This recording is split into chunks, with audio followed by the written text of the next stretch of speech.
नमस्कार, प्रणाम। आइ सावन मासक पूर्णिमा, राखी के दिन सब बहिन के अपना दिस से बहुत बहुत शुभकामना दैत एहि आयोजन के देखनिहार सुननिहार सभक प्रति कृतज्ञता ज्ञापित करैत पहिने आ शुभकामना दै छी। स्वागत करै छी आइ एकटा बहुत महत्वपूर्ण कविता संग्रह जे वर्ष 2020 में प्रकाशित भेल। एकटा युवा कवि जे भारत नेपाल सीमा पर अवस्थित हरिने गांव से संबद्ध छथि। बासोपट्टी प्रखंड के अंतर्गत हरलाखी के आसपास मधुबनी जिला में नारायण जी मिश्र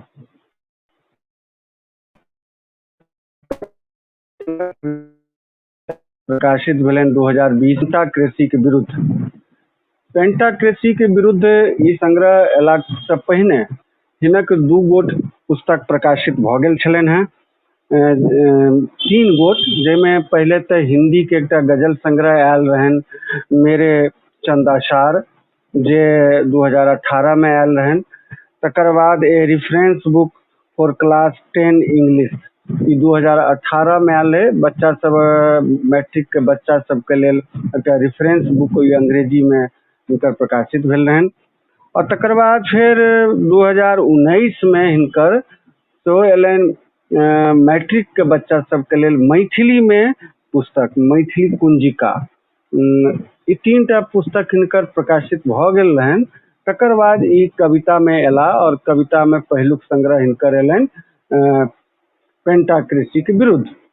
तकर बाद एहि साल वर्ष 2021 में हिनकर एकटा गीत संग्रह सेहो एलन, कखनो बनि आबी बदरा। नारायण जी मिश्र जेना कि कहलहुँ जे हरिने गामक छथि। मधुबनी जिला के हरिने गाम एकदम बॉर्डर पर अवस्थित है, नेपाल जटही सीमा के नजदीक गांव लग। नारायण जी मिश्र वर्तमान में बासोपट्टी हाई स्कूल में अंग्रेजी के शिक्षक छथि। नारायण जी मिश्र सबसे पहिने जे साहित्य में अबै छथि, संस्कृति में अबै छथि तऽ ओ गीत के बहने अबै छथि। हिनकर गीत सब खूब एलनि और बहुत गायक गायिका सब हिनकर गीत सब गौलकनि आ हिनका प्रसिद्धि भेटलनि। मुदा लगले ई से गीत से दोसर दिस आबि गेला, चाकरी के एकटा से कहि सकै छी समस्या, ओकर जे तमाम तरहक दिकदारी छै ताहि सब से जूझैत जखन ई से कने निर्भर भेला, चाकरी से दिस से निश्चिंत भेला तऽ फेर से अपन लेखन के से एकटा आकार देबाक यत्न केलनि। तऽ एखन धरि हिनकर 5टा पुस्तक प्रकाशित छनि। हम नारायण जी मिश्र के स्वागत करै छियनि। आइ एहि पुस्तकक लोकार्पण अछि और एहि पुस्तक पर चर्चा हैत। नारायण जी मिश्र के बाद एहि पुस्तक पर जे आइ लोकार्पण समारोह आ परिचर्चा हम सब जे आइ करब एहि पुस्तक पर, ताहि के लेल हमरा लोकनि 4टा अतिथि के बजौने छी। तो ओहि में से एकटा से हमरा सबके एखन उपस्थित छथि भाई मनोज शांडिल्य जी हैदराबाद से। मनोज शांडिल्य जी के अपने सब जानैत हेबनि, मैथिली के से भाव संपन्न कवि, समकालीन कविता के एकटा ब्रांडेड नाम। हिनकर से अद्यावधि 2टा पुस्तक प्रकाशित छनि कविता के, सूरजक छाहिर में और ओनाइट रातिक भोर। तकर बाद एकटा से गजल संग्रह सेहो हिनक प्रकाशित छनि। मनोज शांडिल्य जी चाकरी से बैंकिंग सेवा से जुड़ल छथि, हैदराबाद में रहै छथि। हिनकर एकटा हिंदी कविता संग्रह सेहो प्रकाशनाधीन छनि। मुदा अपना के आपाद मस्तक मैथिली के सृजनकर्मी मानै छथि। हम सब सही रूप में हिनकर आदर करै छियन। वैचारिक संपन्नता के जहाँ धरि मामला छै ताहिमे मनोज शांडिल्य से एखन मैथिली में अपन विचार के लऽ के सेहो से ओतबे से जानल बुझल जाइ छथि। प्रखरता जे छनि हिनक विचारक ताहिसँ हमहूँ सब लाभान्वित अनुप्राणित होइत रहैत छी। बहुत बहुत स्वागत अछि मनोज शांडिल्य जी। और हमरा सबक बीच में रोशन जनकपुरी जनकपुर से जुड़ऽ वाला छथि। ओ तकनीकी कारण से नहीं जुड़ पाबि रहल छथि। रोशन जनकपुरी जी जानते छी जे मैथिली के से एकटा से प्रखर कवि, विश्लेषक, एकटा वैचारिक रूप से संपन्न कवि छथि। ओ जखन जुड़ता तऽ हम फिर हुनका से गपशप करब। मनीष अरविंद जी, कुमार मनीष अरविंद जी एखन डाल्टनगंज में छथि। हुनको हम सब आमंत्रित केने छी। तकनीकी बाधा हुनको भऽ रहल छनि जुड़वा में। गपशप भेल अछि एखन तुरंत, तऽ ओ शीघ्रे जुड़ि जेता। जब मनीष अरविंद जी के से जानते छियनि जे से हम सब हुनका से एकटा विशिष्ट कवि और कथाकार के रूप में से जनैत रहलियनि हैं। हालांकि हुनकर मिच्छामी दुक्कडम उपन्यास एलनि, जीवनी परक पुस्तक एलनि, शिखर पर जिजीविषा, एखने एकटा बाल साहित्य जंगल गीत के लऽ के ओ एला अछि, चल जंगल चल मैथिली में। ओकर फिर हिंदियो आबि रहल अछि। तऽ ओ से वर्सटाइल लेखक मैथिली के, जे एकटा जिदिया लेखक जे अपना तरह, मुदा ओहि क्रम में ओ प्रकृति, पर्यावरण, जंगल झाड़ पहाड़, नदी, पानि, आकाश, चिड़ै चुनमुनी, पशु पक्षी सबके लऽ के चलैत रहला अछि। मैथिली में एहि तरहक लेखन करऽ वाला से एखन वएहटा छथि। गोटपंगरा में बहुत गोटे छथि, मतलब सघन रूप से मनीष अरविंद जी से पर्यावरण विषयक मैथिली के से एकमात्र से लेखक छथि, जगजियार लेखक। तो हुनको स्वागत करै छियनि। हमर जे एकटा अन्य वक्ता छथि ओ छथि गुंजन श्री। गुंजन श्री युवा कवि, हुनकर तरहथी पर समय एकटा कविता संग्रह प्रकाशित अछि।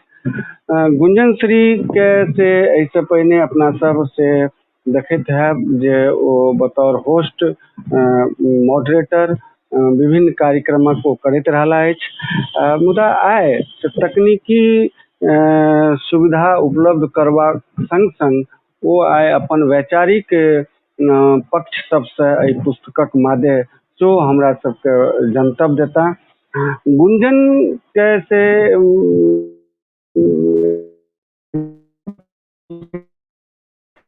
संस्कृति के दुनू पक्ष में, रंग कर्म और संगीत के जोड़ि लीता तो दुनू पक्ष में से एकटा ई उभरैत नाम अछि मैथिली साहित्य और संस्कृति जगत में। पटना में छथि, एकटा से मल्टीनेशनल कंपनी में चाकरी करै छथि। हालहि में चाकरी भेलनि अछि, बहुत बहुत शुभकामना ओहि चाकरी के लेल सेहो। मुदा अपन सृजनात्मक जे इनकर पक्ष छनि ताहि में ओ सदैव लागल भिड़ल रहैत छथि और किछु ने किछु कऽ रहल होइत छथि। तऽ गुंजन श्री के हम स्वागत करै छियनि। आइ हम सब गुंजन श्री के कविता पर से एकटा समीक्षक रूप में से देखब सुनब। तऽ यह हमर आजुक पैनल अछि। एहि में दू गोटे एखन धरि नहीं जुड़ सकला अछि, रोशन जनकपुरी जी और कुमार मनीष अरविंद जी। 4 गोटे हम सब छी। तऽ एहि कार्यक्रम पर हम सब एकरा शुरू करै छी और एहि में जे जुटैत जेता तऽ फिर आगू बढ़ते। एखन जे हम बात करऽ चाहै छी, एहि देश दुनिया के स्थिति की छै, पेंटाक्रेसी के विरुद्ध ई कवि किया ठाढ़ होइ छथि। पेंटाक्रेसी की छियै? आइ फिलिस्तीन और इजराइल के झगड़ा छै, आइ और भारत और पाकिस्तान के बीच में झगड़ा छै।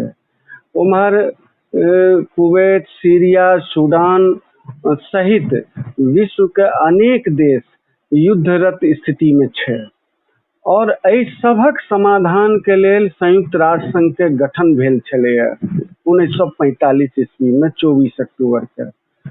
ओकर बनावट से पूरा दुनिया के ई लगले जे दुनिया शांतिपूर्ण स्थिति में सह अस्तित्वक भावना के संग आगू बढ़ते।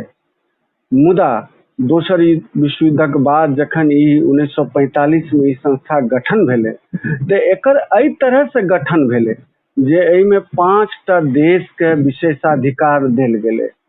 ई देबाक पाछू की तर्क रहल हेतै, की योजना रहल हेतै, से आगू क्रम में बातचीत में से ज्ञात हैत अपना सबके। मुदा 5टा देश एहन जकरा वीटो पावर छै, वो जो पेंटा देश छै, वो जो 5टा देश छै, वो पूरा दुनिया के अस्थिर कऽ देलकै है। पाकिस्तान के मामला में, आतंकवादी के संरक्षण देबाक मामला में, भारत के तरह तरह से प्रताड़ित करबाक, दहशत में देबा के कारणे भारत कैक बेर संयुक्त राष्ट्र संघ गेल अछि। 4टा जे देश जकरा वीटो पावर छै, वो वीटो पावर जे छै से भारत के पक्ष में छै। मुदा चीन के नकारात्मक रवैया, पाकिस्तान से प्रेम, ओतऽ से लाभ की स्थिति आदि के वो अपन हित के देखैत वो सदैव पाकिस्तान के पक्ष में ठाढ़ भऽ भारत के विरुद्ध वीटो पावर के इस्तेमाल कऽ दै छै। तहिना इजराइल के जखन इजराइल और फिलिस्तीन के जखन गाजा पट्टी के लऽ के से हम सब जानै छियै जे एक लंबा दीर्घकालिक युद्ध चलि रहल छै वर्ष 1948 ईस्वी से जखन वो देश बनले इजराइल, और वो तकर बाद से जखन अमेरिका के जे वीटो पावर छै वो सदैव इजराइल के पक्ष में जाइ छै और फिलिस्तीन जे छै से हक्का बक्का रह जाइ छै। तऽ ई जे वीटो पावर छै जे 5टा देश के भेटल छै, ओहि 5टा देश के भेटल छै, वो जायज छै, नाजायज छै, एकर गुण की छै, अवगुण की छै, पक्ष की छै, विपक्ष की छै, ताहि पर तऽ हमर वार्ताकार लोकनि सब बातचीत करता। मुदा हमरा लगैया जे कवि के मन में जरूर ई बात एले जे ई जे 5टा देश अछि, एकर जे एकटा अपन पेंटाक्रेसी छै, पेंटा मतलब 5, एकर जे पेंटाक्रेसी छै, ई जे 5टा जे छै से पूरा दुनिया के अस्थिर करबाक सबसे पैघ जवाबदेह अछि। और ई जे जवाबदेही छै तही से तकर अभाव जखन कवि देखै छथिन तो ओकर पक्ष में ओ ठाढ़ होइ छथिन, माने पेंटाक्रेसी के विरुद्ध ठाढ़ होइ छथिन और जनता के पक्ष में ठाढ़ होइ छथिन। हमरा सबहक जे आइ के जे कविता छै ओहिमे ई छै जे जड़ि से जुड़ू, ई बात, प्रकृति से जुड़ू तो ओहो सही, पर्यावरण से जुड़ू, माटि से जुड़ू, मुदा मुख्य रूप से हम सब कह चाहे छियै जे मनुष्यता से जुड़ू, मानवीयता से जुड़ू, मनुष्य के लेल प्रस्तुत हो। आइ पूरा दुनिया में मनुष्यते संकट में छै और ताहि दुआरे मैथिली के एकटा कवि मनुष्यता के पक्ष में हरिने से अपन आवाज उठबै छथिन आ ओहि बॉर्डर से, भारत नेपाल के बॉर्डर से एकटा आवाज नारायण जी मिश्र के रूप में अबै छै जे ई जे 5टा देश अछि ओ जे पूरा दुनिया के जे एखन कहल जाइ छै जे 300 से बेसी देश छै, वो 300 से बेसी देश पर 5टा देश के जे हुकूमती चलि रहल छै और वो नाना तरह जे ओकर से भयादोहन कऽ रहल छै तो ओकर खिलाफ ई संग्रह अछि। तऽ मैथिली में एकटा से वैचारिक दृष्टिकोण से एकटा किताब से आयल अछि। हालांकि ई नहीं छै जे एहन तरह किताब और नहीं एले अपन अपन आइडियोलॉजिकल फॉर्म में, से बात नहीं छै, अबैत रहले है। मुदा ई बात देखऽ पड़तै जे कि जे जखन कोनो नया कवि अबै छथिन तो हुनकर जे छै से जे टेस्ट हेतै, जकरा हम सब कहै छियै जे पूरा हंडी के भात के से सिद्ध भेलै कि नहीं भेलै, ताहिके लेल एकटा भात उठेबाक जरूरत होइ छै, ओकरा ओहिसँ पता चलि जाइ छै जे भात बनि के तैयार छै। तो ओहि से पता चले छे, एहि संग्रह से पता चले छे एहि कवि के यात्रा केहन हेतन, ई कवि कते दूर तक जेता, एहि कवि से कते अपेक्षा अछि, कते के से उम्मीद अछि, से ही पता चलत। तो प्रथम दृष्टिया नवारम से छपैत काल हमरा से ई लागल जे ई किताब से वास्तव में बहुत बढ़िया छे, मैथिली कविता में एक सहजोर करे छे। तो एहि किताब पर हम सब से चर्चा करब। ई किताब का लोकार्पण सेहो अछि, मुदा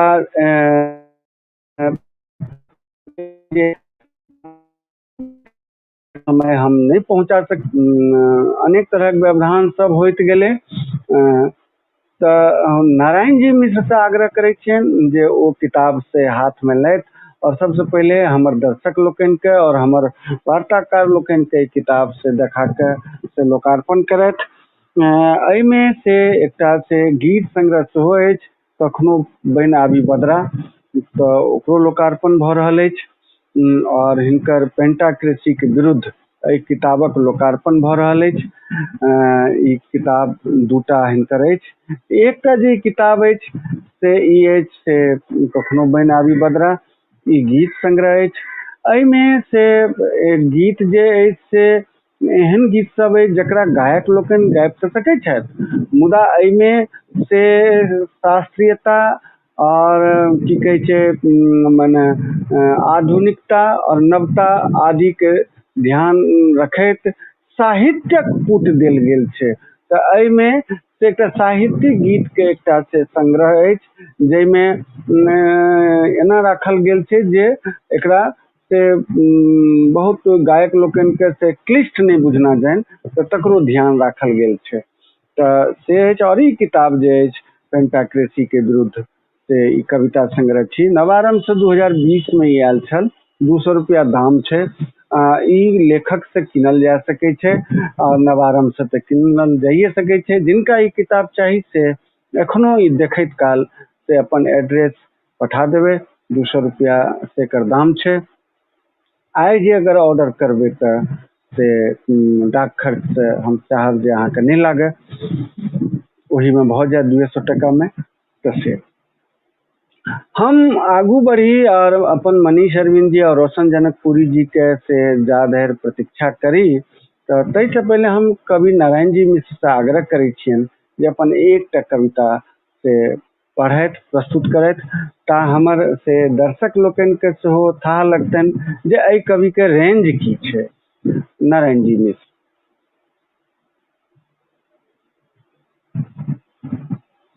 म्यूट अनम्यूट कऽ लिअ नारायण जी, अनम्यूट कऽ लिअ। नहीं नहीं माइक, हाँ हाँ ठीक ठीक है, पढ़ू। आवाज जा रहल छै ने? जी जी।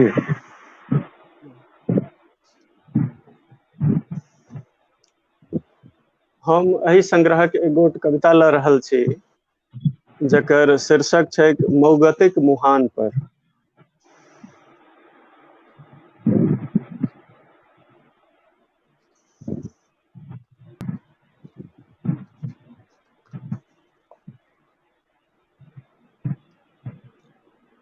तो सुनल जाए।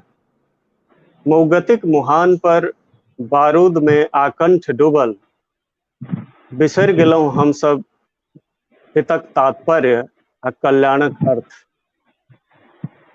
मौगतिक मुहान पर बारूद में आकंठ डूबल। आवाज नहीं जाइत अछि की? अबैया अबैया। अच्छा। बिसरि गेलहुँ हम सब हितक तात्पर्य आ कल्याणक अर्थ। मात्र चमराही आँखि सँ देख रहल छी स्वकीय इंद्रजाल वा मकरजाल कहू। अमृत लेल छी हाथ ओरने, चमत्कार हेतु आँखि फाड़ने छी। मौगतिक गंध हमरा मलयानिल बुझाइ छै। क्रंदन सुनि कान भैथ लैत छी, शोक में भोज क बिसरि जाइत छी। शोणितक बेसाह वा मुकदमाक तारीख उघि उघि कऽ थीर भऽ जाइए करेजक दनदन्नी। मुदा समाधानक वास्ते कटोरा पकड़ने छी ओकरे आगू, जकरा सकबेधने रहै वह बारूदी यमयंत्र, आ एहन नपुंसक शुभ के मनुखक तंद्रा में झपलाइत देख खड़रि दैये केओ दुर्भाग्यक दिया सलाय, आ धू धू क जरि जाइत छी हम अंत्येष्टिक चिता जकाँ। बहुत बढ़िया। नारायण जी एक कविता और अहाँ कहियो। हम अहाँ के जे से सुनैत रही त एक बात गौर केलहुँ जे अहाँ के उच्चारण दोष नहीं होइए, बहुत नीक से अहाँ प्रस्तुत केलहुँ अछि। जे कहल जाइ छै जे कविता वाचन सेहो एकटा कला छियै, तऽ से कला से हम जी कने अपन दर्शक लोकनि के से अवगत कराबऽ चाहै छी। नारायण जी। जी एकटा कविता अछि जकर शीर्षक छै पलायन।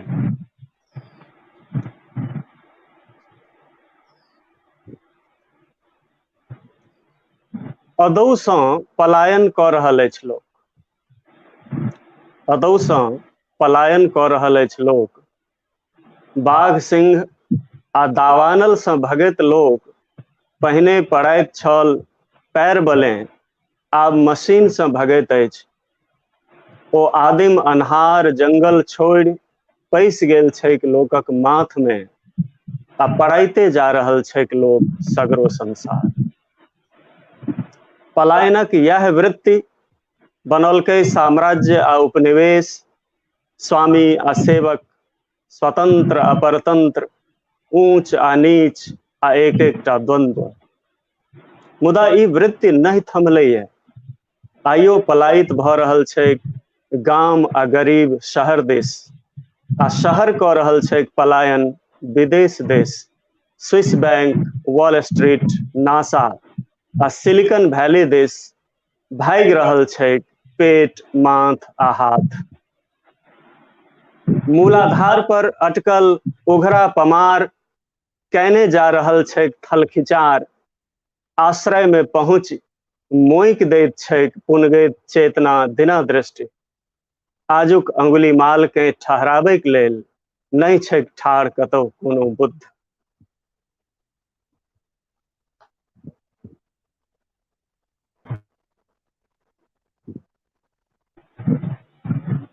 ठीके बात। आइ जे उंगली माल छै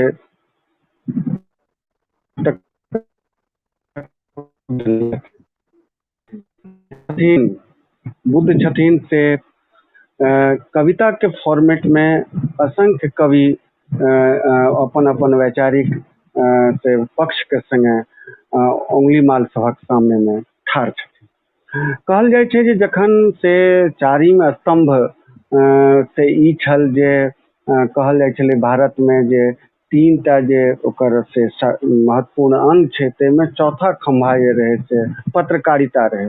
वर्तमान पत्रकारिता के स्थिति के देखैत से हम ई कहि सकै छी जे एखन जे छै से साहित्यकारे जे छथिन या साहित्य जे छियै से ओ से एकटा चारिम खंभा के रूप में आबि गेलैया। कहल जाइ छै जे कवि जे छै होइ छथिन से कोनो सत्ता और शासक से पैघ से एकटा स्वतंत्र से निकाय होइ छथिन, और ओ अपन से जनता के पक्ष में से बात रखैत सदैव से शासन के सामने में छाती तनने रहे छै।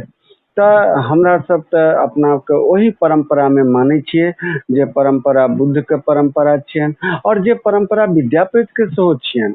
शस्त्र और शास्त्र दुनू में अहाँ के अपना सभक नायक विद्यापति से आगू रहे। जखन जौनपुर में सुल्तान जे छै से हमरा सभक राजा शिव सिंह के से बंदी बना लेलखिन, तऽ एकटा कवि के यात्रा अहाँ गौर करबै जे विद्यापति से एकटा कवि आ ओ अपन जाइ छथिन, हुनका संग कोन तरुआर रहनि, हुनका संग तऽ सिर्फ कविता के हथियार रहनि, और वो जाइ छथिन जौनपुर के दरबार में और अपन से राजा से शास्त्रार्थ करै छथिन या संवाद करै छथिन, आ ओहि फलस्वरूप वो अपन मित्र के मिथिला के राजा के लऽ कऽ ओतऽ से अबै छथिन। तऽ हमरा सब लग तऽ शस्त्र और शास्त्र के परंपरा दुनू रहल अछि। हमर आदि कवि विद्यापति तो ओकर नायके छथि।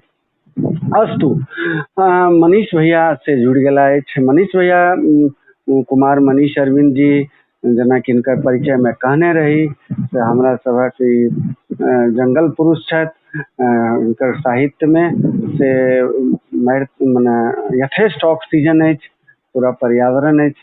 तो हम से मनीष अरविंद जी से, चूँकि हुनकर नेट के समस्या छनि, तो हम पहिलुक वक्ता हुनके बनाबऽ चाहे छी, कखन हुनकर नेट धोखा दऽ देतनि। कुमार मनीष अरविंद जी, फिर उनका दिक्कत भऽ गेलै। हम गुंजन अहाँ से पूछऽ चाहे छी, हमर जे पैनल अछि ताहिमे से न सिर्फ अहाँ सबसे कम वयस्क छी, मुदा इहो अछि जे अहाँ से नारायण जी और अहाँ सब लगभग एके से पीढ़ी में आबै छी। दुनू के गणना से एही दशक के संदर्भ में हैत, जे दोसर दशक एखन बीतल अछि। तऽ दोसर दशक में जे अहूँके किताब अबैया तरहथी पर समय, और ओही में से नारायण जी के किताब सेहो अबै छनि, पेंटाक्रेसी के विरुद्ध। अहूँके कविता में अहाँ समय से संवाद करै छियै, और समय जे समय में ई पूरा दुनिया छै, ओहि दुनिया में जे किछु मठाधीश छै, मठाधीशी देश छै, ताहि से संवाद करै छथिन नारायण जी। संवाद के मुद्रा में दुनू गोटे अबै छियै, और मनुष्यता के पक्ष में अबै छियै, जन सरोकार के संगे अबै छियै। एहि किताब के पढ़बा काल अहाँ के मन में से की आयल, की सब भेल मन में? जेना हमरा तो मन में भेल जे विश्व कविता के डिजाइन केहन होइ छै, केहन हेबाक चाही, नारायण जी के कविता के हम कोन खत श्रेणी में रखिए, केवल कि मैथिली में लिखल गेल मिथिला क्षेत्रक कविता, अथवा मैथिली में लिखल गेल विश्व परिदृश्यक कविता। तो जेना ई सब हमरा मन में आयल, जकर जिक्र हम अपन भूमिका में केने छियै। अहाँ के पढ़े काल में ई किताब पढ़े काल में से PDF फॉर्मेट चूँकि अहाँ के हम पठेने रही, तो केहन लागल गुंजन सिंह? बहुत धन्यवाद, प्रणाम सब गोटे के। जे हमर दर्शक देख रहल छथि, हमरा सबके दिनको यथा योग्य अभिवादन। आई राखी छै, तकरो सबके शुभकामना, बहुत शुभकामना सबके। नारायण जी मिश्र के जखन हम सब मने पढ़लियन, विशेष रूप से हम अपन गप के हम जखन पढ़ै छी, तऽ अपने एखने कहलहुँ जे दुनू गोटे संवाद करै छी, हम सब संवादक मुद्रा में छी। मुदा ई कहबा में कोनो अतिशयोक्ति नहीं छै जे नारायण जी के संवाद हमरा संवाद से बहुत डेग आगू छै। नारायण जी के जे स्टाइल छनि अपन कविता कहे के, पूरा दुनिया के सोझा अपन बात रखे के, पूरा दुनिया के समावेश करे के कविता में, से एखन जे हमरा पीढ़ी के जतेक युवा सक्रिय छथि, लिख रहला है, ताहिमे सबसे बेस्ट एखन तक के जतेक हमर पढ़ल है, जतेक युवा के हम देखे छियै, ताहिमे नारायण जी एकदम मने वैश्विक कविता जखन लिखे, पहले तो एकटा विवादित नहीं, मने एकरा नहीं बुझऽ वाला एकटा टर्म जकाँ छै अपना एहिठाम, जे विश्व कविता जे हम सब कहै छी, तऽ मने विश्व कविता कहैत काल वा विश्व कविता लिखैत काल वा पढ़ैत काल, कि विश्व के हरेक ठामक जो नाम हम सब राखि दी अपना कविता में, तऽ कि ओ विश्व कविता भऽ गेल। वा विश्व के जे आन आन जगह है तकरा हम चर्च कऽ ली, लंदन के टेम्स नदी हम सब राखी, पेरिस के कोनो जगह के नाम चर्च करी, यूनाइटेड नेशन के कोनो बात करी, तऽ कि ओ विश्व कविता के? वाह, जखन कविता कहै छी तऽ हमरा कविता में वैश्विक चेतना आवे, तकरा विश्व कविता कही। हमरा जतेक मने बोध होइया विश्व कविता के मादे, ताहि में हमरा लगे जे मैथिली में एखन हमरा तौर में जतेक गोटे प्रयास कयलनि हैं विश्व कविता लिखे के, ताहिमे जे असल जे स्वाद छै विश्व कविता के, वो नारायण जी के कविता में छै। हम बहुत रास युवा के देखलियन हैं विश्व कविता कहि कऽ कविता जकाँ किछु लिखे में, ताहिमे आन आन जगह के चर्चा कऽ देब, गूगल से जगह के नाम लऽ लेल। एकटा कविता हम पढ़ैत रही, ताहिमे अमेजन के जंगल के गप करैत रहथिन, आ ओहि जंगल के जे छाँ छै, ओहि जंगल के भीतर के जे बात छै, ताहि के बात करैत रहथिन। जखन कि जेना ओहि कविता पढ़ैत काल हम गूगल के लिए जे अमेजन के जंगल में ई सब एना होइ छै कि, तऽ अहीं गूगल कऽ लेब, तऽ अहाँ देखबै अमेजन के जंगल के स्वभाव भारतीय जंगल के स्वभाव से नहीं मने ई मैच करै छै। जँ एखन श्री आदरणीय मनीष जी रहिते एखन तो और एहि बात के हमरा संगे मने एकरा सत्यापित करैत कहते, आधिकारिक बयान कहते थे, पर जे भारतक जंगल अलग छै, हमरा मिथिला के जंगल अलग छै, आ अमेजन के जंगल के स्वभाव अलग छै। तो अपन वैश्विक माने नाम सब अलग बात भेल, मुदा विश्व के स्तर पर मैथिली कविता में गप करब ई अलग गप है। तो ई पूरा विश्व के गप करब अपना कविता में अपना चिन्बार पर ठाढ़ भ क ई नारायण जी के कविता में मने हम देखे छी। से एतबे नहीं जे विश्व के हुनकर तो नामे पेंटाक्रेसी छै, हुनकर संग्रह के पेंटाक्रेसी से ओ शुरू करे छथि अपन संग्रह। पहले कविता ओहिमे अहाँ देखबे लगे छै जे कवि एकदम अपना गांव में अपना दुआर पर अपना दलान पर अपना चिन्बार पर ठाढ़ छै आ ओकरा पूरा विश्व के चिंता छै आ ओ पूरा विश्व के बात करे छै। पेंटाक्रेसी दर्शक लोकनि अपने लोकनि तो बुझते हैं, पेंटाक्रेसी माने 5टा देश के जे माने जे यूनाइटेड नेशन में जे 5टा वीटो पावर वाला जे देश है से पूरा दुनिया के मोटा मोटी कह सकै छी जे चला रहल है। ओकरा जे मोन होइ छै से अपन ओ फैसला लैया वा अपन ओ जे अपन ओकर जे विचार छै ते हिसाब से दुनिया चल रहल छै। एहि पेंटाक्रेसी के विरुद्ध में मिथिला के एकटा सुदूर गाम के कोनो कवि ठाढ़ छै, ई तो प्रथम माने पहिल तो एकरे स्वागत करबाक चाही जे एते हिम्मत छै कवि के जे पूरा दुनिया के सोझा मैथिली कविता के अस्त्र बना के ठाढ़ छै। दोसर बात एहि कवि के एकटा ब्यूटी छै, राजनीतिक कविता बहुत गोटे लिखे छथि, आइए रोशन जनकपुरी हमरा सबसे जुड़ता, राजनीतिक कविता हुनका कविता के डीएनए में छै। रमेश रंजन जी के तो राजनीतिक कवि जके हम सब बुझे छियै, लेकिन एहि कवि के जे राजनीति पर विचार छै, ई कवि जे अपन राजनीति पर बजे छै बहुत ममता के संगे राजनीति पर बजे छै। से केना हमरा मोन पर एकटा दृष्टांत दिनकर के और जवाहरलाल नेहरू के डायलॉग छै। जवाहरलाल नेहरू कोनो कवि सम्मेलन में अपन अध्यक्षीय वक्तव्य दैत काल ओ चढ़े पोडियम पर चढ़ैत काल लड़खड़ा गेल रहथिन, तो दिनकर हुनका सम्हारैत कहने रहथिन जे जखन जखन राजनीति लड़खड़ेतै तो साहित्य ओकरा सम्हार लेते, साहित्य ओकरा माने सम्हार के ठाढ़ करते ठाम पर जगह पर। नारायण जी के जे राजनीति पर अप्रोच है से जखन हुनकर अहाँ राजनीतिक चेतना देखबे तो ओ ओहि समय में अपन साहित्यिक दायित्व के लऽ कऽ पेज नंबर 19 अपने खोलबे जहन किताब के पेज नंबर 19 पर जे कविता छै से राजनीतिक चेतना के संगे एकटा साहित्यिक जे दायित्व बोझ छै कवि के से देखार करे छै। हम अपने लोकनि के एहि दुआरे ओ कविता नहीं सुनाब जे ई किताब अपने लोकनि उपलब्ध करबियो अपना लग में आ पढ़ियो, हम पेज नंबर कही छै अपने सबके, ओहि पेज वाइज अपने देखबे। दोसर बात एहि कवि के जे शब्द के जखन अहाँ चेतना देखबे, शब्द के संपदा जे देखबे तऽ फेर कहै छी जे वैश्विक कविता लिख रहल छथिन, मुदा शब्द जे हिनकर प्रयोग छनि हिनका कविता में से एकदम खाँटी अपन मिथिला के शब्द, अपन जे हिनकर मौलिक शब्द छनि से सब ई परिथन लिखै छथि, चिक्कस लिखै छथि, ई हाफी करैत रक्तिम नदी सन बिंब लिखै छथि, ई बत्थे जेहन शब्द के प्रयोग करै छथि माने दुनिया के राष्ट्रक संबंध एहन मारिते रास जे मौलिक शब्द अपना एहिठाम तकरा प्रयोग करै छथि वैश्विक संदर्भ में।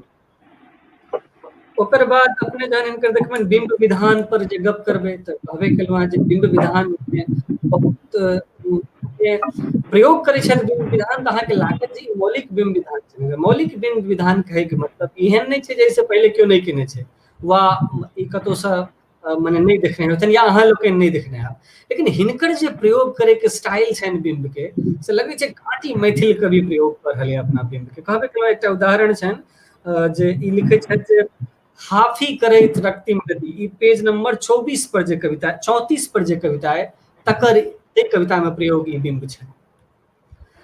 एकटा जे हमरा बहुत अद्भुत बात लागल हिनका में जे आनो मनोज शांडिल्य अपना सबक एखन संगे छथि, मनोज शांडिल्य के पहिल संग्रह में एकटा कविता छनि सूरजक छाहरि में मातृभाषा के संबोधित करैत ओ कविता छनि, हमरा कविता के नाम ने मोन पड़ैया, क्षमा करी कृपया हमरा, ओ मातृभाषा के संदर्भ में ओ कविता छै।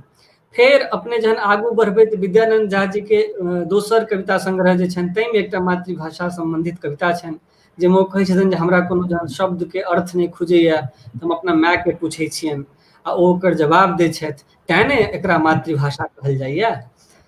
लेकिन नारायण जी मिश्र के जे मातृभाषा के प्रति अपन अप्रोच छनि से मने अद्भुत अप्रोच छनि। अहाँ पेज नंबर 29 आ 30 ई दुनू पर जे कविता छनि से देखब, एहिमे ओ अपना मातृभाषा के संबंध में जखन ओ गप करै छथि, बहुत मने एकटा अलगे स्वाद के मातृभाषा पर गप करैत अपनेक लगता। अंतिम एहि वक्तव्य के अंतिम एकटा पॉइंट कहै छी हम, गोटे के जो अपने कही तो हम नामो उद्धृत करब, मुदा नहीं करबाक मने ई हमरा सबके रक्षा करक चाही जे हम सब इनको नाम नहीं उद्धृत करी। मुदा किछ गोटे किछ कवि एहन छथिन जे दर्शन के नाम पर सिर्फ नाम प्रयोग करै छथिन दार्शनिक के। अपने हुनका पूछबनि जे हेगल के भौतिकवादी दर्शन रहनि कि द्वंद्ववादी दर्शन रहनि कि अद्वैतवादी दर्शन रहनि, वा बहुत आन जे और दार्शनिक सब छै जिनकर ई नारायण जी मिश्र अपना कविता में नाम प्रयोग केने छै, तो बहुत रास कवि सिर्फ ओ मने ओ दार्शनिक छै तिनकर नाम उठबै छथिन, भीतर तक जाके ओकर जे मूल दर्शन के जे बात करे छै जे कोनो दार्शनिक तै पर नहीं जाय छथिन। मुदा नारायण जी मिश्र ओहि दार्शनिक के नाम के संगे ओ दर्शन के जे कोनो पर्टिकुलर दार्शनिक के नाम उठबै छथिन, तो ओकर दर्शन के मूल में की छै, ओ कोन स्टाइल के दार्शनिक रहे, से सब चर्च अपना कविता में करे छथिन। 34 नंबर पेज पर अपने देखबै ई सब दार्शनिक के अपन दर्शन के संगे उपस्थित केने छथि।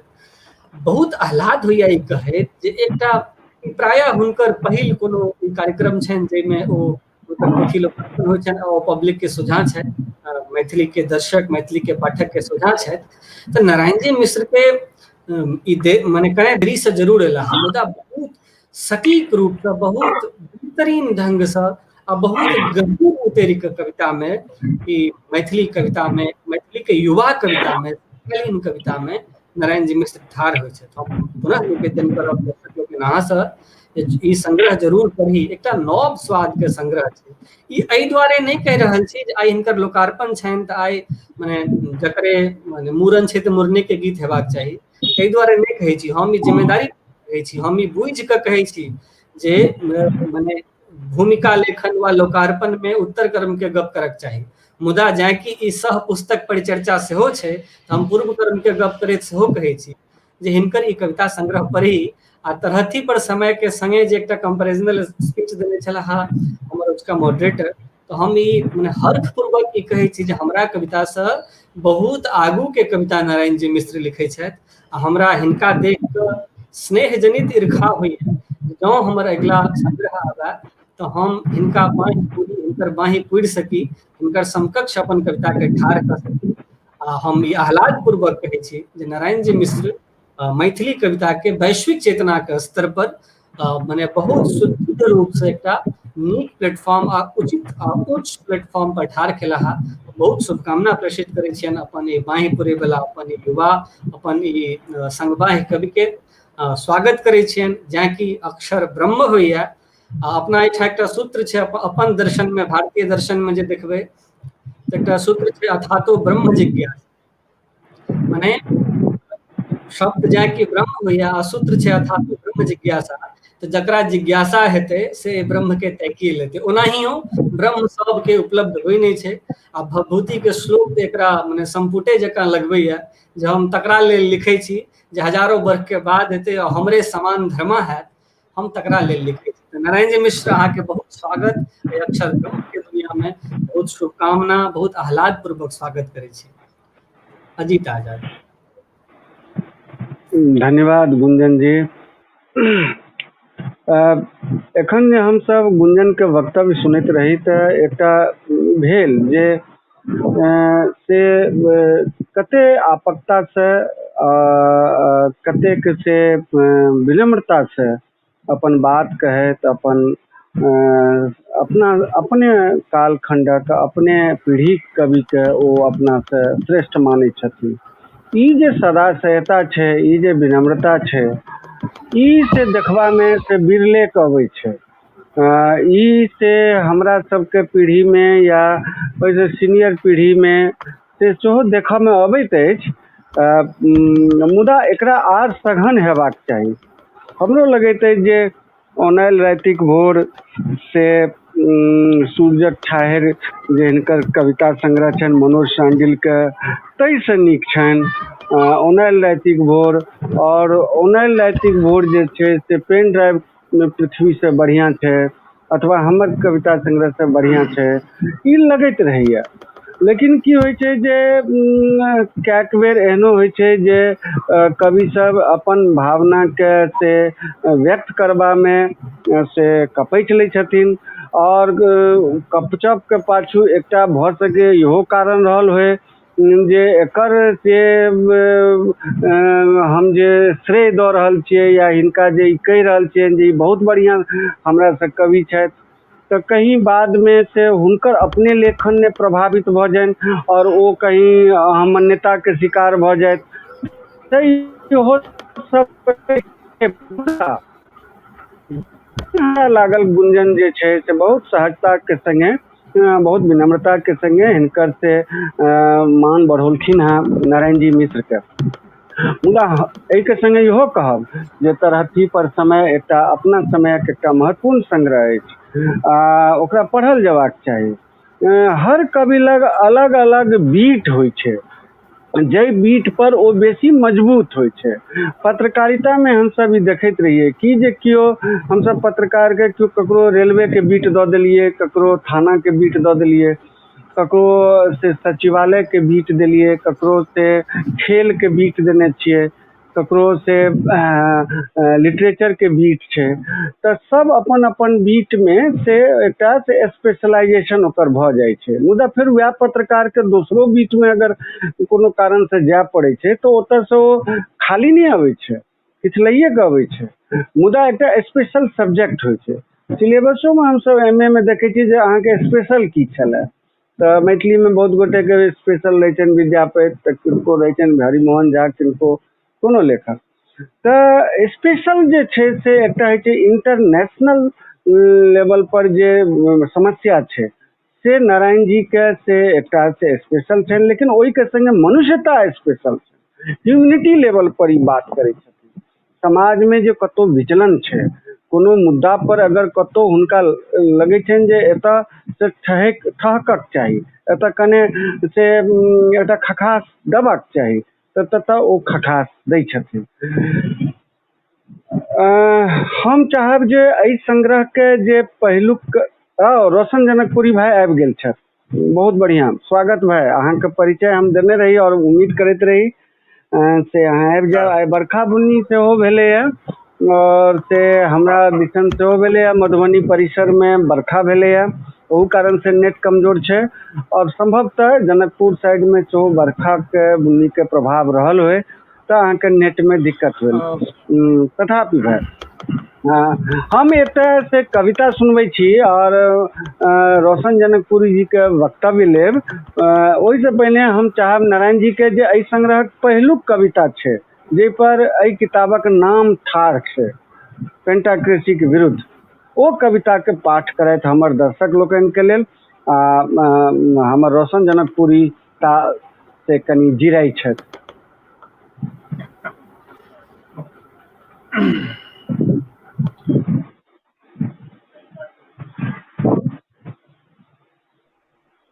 एखन गाजा पट्टी जी हाँ फिर से पढ़ू शीर्षक कहियो फिर से पढ़ू जी। शीर्षक अछि ई पेंटाक्रेसी छै। एखन गाजा पट्टी बनले रहतै क्रूसेडक युद्ध क्षेत्र। क्रीमिया, तिब्बत आ सिंगापुर गिर लेल जेतै, सुड़ैक लेल जेतै सीरिया आ लीबिया, सुड्डाह भऽ जेतै इराक, अफगानिस्तान आ कोरिया। भारत, पाकिस्तान, श्रीलंका आ बांग्लादेश पर लगैत रहते दाव। G15, ब्रिक्स आ सार्क सबहक निसाफ करते P5। ई वीटोक्रेसिक युग छै। अहाँ के निरछ क परतारल जायत, परछ क पजियाओल जायत आ रक्त चुसलाक बाद ठठरी धकिया देल जायत। पड़ोसियाक अन्न वस्त्र बेसाहि क कीनल हाईटेक अगिनबानक आगू। पुनः धुआइत देशक बीच वह क जायत पंचायत। डिप्लोमैटिक स्वान सँ सुंघवा क ताइक लेत अहाँक कैबिनेटक गुप्त मार्ग। फौ अटा लेत अपन सदनक बाम दहिन अकानैत अहाँक सुच्चा राष्ट्रीयता पर मेढ़ैत रहत छद्म अंतरराष्ट्रीयता, जकर पांचों मुन्नी में फसल छै अंतरराष्ट्रीय व्यापार, स्वास्थ्य, श्रम, सुरक्षा आ न्याय।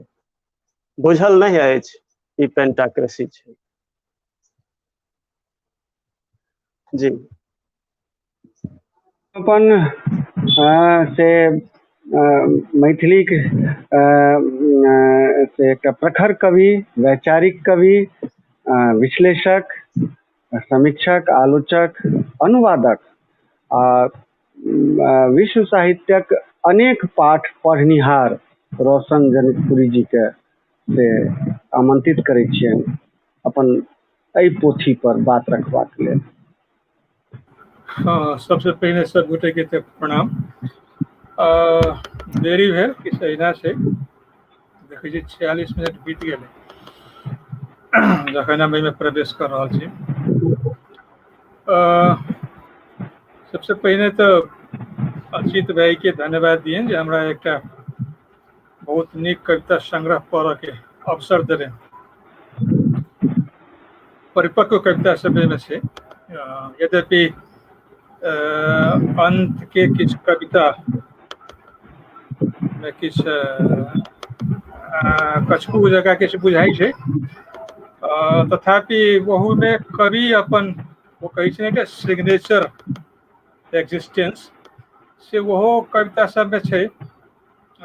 तथापि बाद के कविता सब जे छै शुरू से लगा करीब करीब हम 62 कविता छै, करीब करीब शुरू के जे 35 से 40 टा कविता सब जे छै परिपक्व कविता सब छै, जेमे कवि अपना विचार संगे उपस्थित छथि।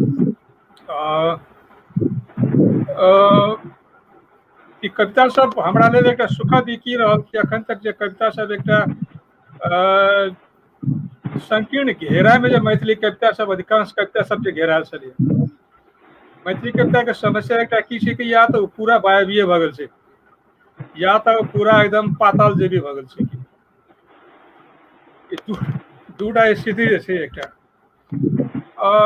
दूटा स्थिति से निकल कऽ एहिमे के कविता सब जते कविता सब हम देखलियै जे मनुष्य के एक सामने में रखे छै, मनुष्य के विभिन्न कोण से प्रस्तुत करे कोशिश करी छै, ओकर दुख जब एक प्रवृत्ति के रूप में कहल जाए तो नारायण जी के प्राय कविता सब जे छै से एक आलोचनात्मक यथार्थ बेसी जाइ छै। किस कविता सब में किस अस्तित्ववादी छटपटाहट सब, एक दूटा कविता सब कतौ कोनो माने निराशा के छुबैत कविता सब, आ किछ हुनकर नितांत अपन भोगल जे छनि जाहिमे हुनकर किछु संबंध पर आधारित जे कविता सब छै, पिता पर लिखल कविता, माँ पर लिखल कविता, की कहै छै जे गाम पर लिखल कविता, ई कविता सब जेमे हुनकर अपन निजित्व जेमे झलक वही कविता के यदि एक साइड राखि देल जाए तो बाकी कविता सब एकटा विस्तृत फलक देखै छियै कि ई एते बुझाइ छै। एहि कविता सबके सबसे महत्वपूर्ण बात कि एहिमे आक्रोशो छै, एहिमे कुंठो छै, एहिमे त्रासदियो छै, लेकिन एकटा महत्वपूर्ण चीज जे नहीं छै वो छै नॉस्टैल्जिया। खास करके जखन गाम के कविता सब छै, प्राय गाम के कविता सब हम प्राय जते अखन तक पढ़ि रहल छी प्राय सब में एकटा नॉस्टैल्जिया छै, हम गाम में छी। ई स्थिति ई छै कि गाम तो बदलबे करते, जखन एकटा समग्र विश्व एकटा माने द्वंद्व से गुजरि रहल छै तो गाम वैसे बचि जेतै से जरूरते नहीं छै, नहीं भऽ सकै छै। तहन जरूरत है कि नॉस्टैल्जिया से निकल के अखन हम बहुत रास एकटा मैथिली में कविता के एकटा धार छै छथिन जे नॉस्टैल्जिया कविता के जीवंत बनबै छै। हमरा लगे उपन्ना रोहट होइ छै कि ओ धऽ के नहीं चलल जा सकै छै। तो नारायण जी के कविता सब प्राय एहि से उभरल छै। खास करके हमरा सुखद तखन लागल प्राय गाम पर के कविता सब में ओहिठाम में गाम में जब किछु परिवर्तन सब भऽ रहल छै ओकरा सहज रूपे देख रहल छथिन ओहिठाम, ई महत्वपूर्ण छै। यदि ओहिमे संवेदना छै, ओहिमे हुनकर सबकिछु छै, ओहिमे प्राय चाहे कविता जे गाम में छै ओहिमे हुनकर ओ निजित्व सेहो में झलक रहल छै, निजी संबंध सब सेहो उजागर भऽ रहल छै। लेकिन संगे संगे गाम केना बदलि रहल छै के बीच में आ संगे संगे वही बदलाहट के पकड़ के जे रखने छै किस अंधविश्वास सब किस परंपरागत चीज सब जे पकड़ने छै तकरो संकेत करै छथिन। लेकिन सबसे महत्वपूर्ण बात छै नॉस्टैल्जिक नहीं छथिन बदलाव पर उ सकारात्मक ढंग से देख रहल छथिन। ई महत्वपूर्ण छै। ई सब कविता में आबै छै खास करके जे ई पेंटोक्रेसी जे लऽ के एलखिन हैं यद्यपि एकर दूटा अर्थ लगै छै। एकटा तऽ पेंटोक्रेसी माने पंचतंत्र होइ छै एकटा आ पंचतंत्र के जो चाणक्य से जोड़ दियौ तऽ किछु गोटे कहथिन जे चतुराई छै आ एकरा जो नांगर भाषा में कहल जाए तऽ धूर्तता छै। ठीक तऽ ई इनकर जे प्रथम कविता जतऽ से पढ़ै छथिन पेंटोक्रेसी जखनो पढ़लखिन हैं ई समग्र विश्व राजनीति के जे अंतर वस्तु छै तकरा ओ भार के लबै छथिन जाहिमे ओ बड़ा ई पेंटोक्रेसी के युग छै। अहाँ के निरेश क परतारल जात परच क पजियाल रक्त चुसलाक बाद ठकिया देल जात पड़ोसियाक अनवेशाहिक कीनल हाईटेक अगिनबानक ई वस्तुतः ई एक दिश ई जमीन से जुड़ल जे लोक छै ओ केना ई पेंटोक्रेसी अखन विश्व राजनीति एकरा भूमंडलीकरण अहाँ कहि सकै छी जे नाम अहाँ देबऽ चाही एकरा ई पांचटा महाशक्ति के माने बीटोक्रेसी सेहो कहने छथिन सेहो अहाँ कहि सकै छियै। अहाँ के जे मूल सार जे छै सारांश जे छै तकरा ओहिमे पकड़ै छथिन कि आम आदमी होय चाहे एकटा आम देश होय या कोनो कमजोर देश होय माने एकटा उ बस एकटा ठठरी जकाँ छै जकरा चूसल जाइ छै आ जखन ओ समाप्त भए जाइ छै तऽ अखनो अफगानिस्तान के अहाँ देख सकै छी जे तरह से अखन सबसे ताजा उदाहरण के रूप में लऽ सकै छी ओकरा जकर आब ठठरी भऽ गेल छै तऽ ओकरा छोड़ि कऽ आब निकलि गेल छै ओहिठाम साम्राज्यवाद ओहिठाम के चलि गेल छै। एकर बहुत व्याख्या सब बढ़ रहल छै तऽ ताहि हिसाबे प्राय कविता सब हमरा नीक लागल कविता सब कतेक कविता के हम उदाहरण आ दिए में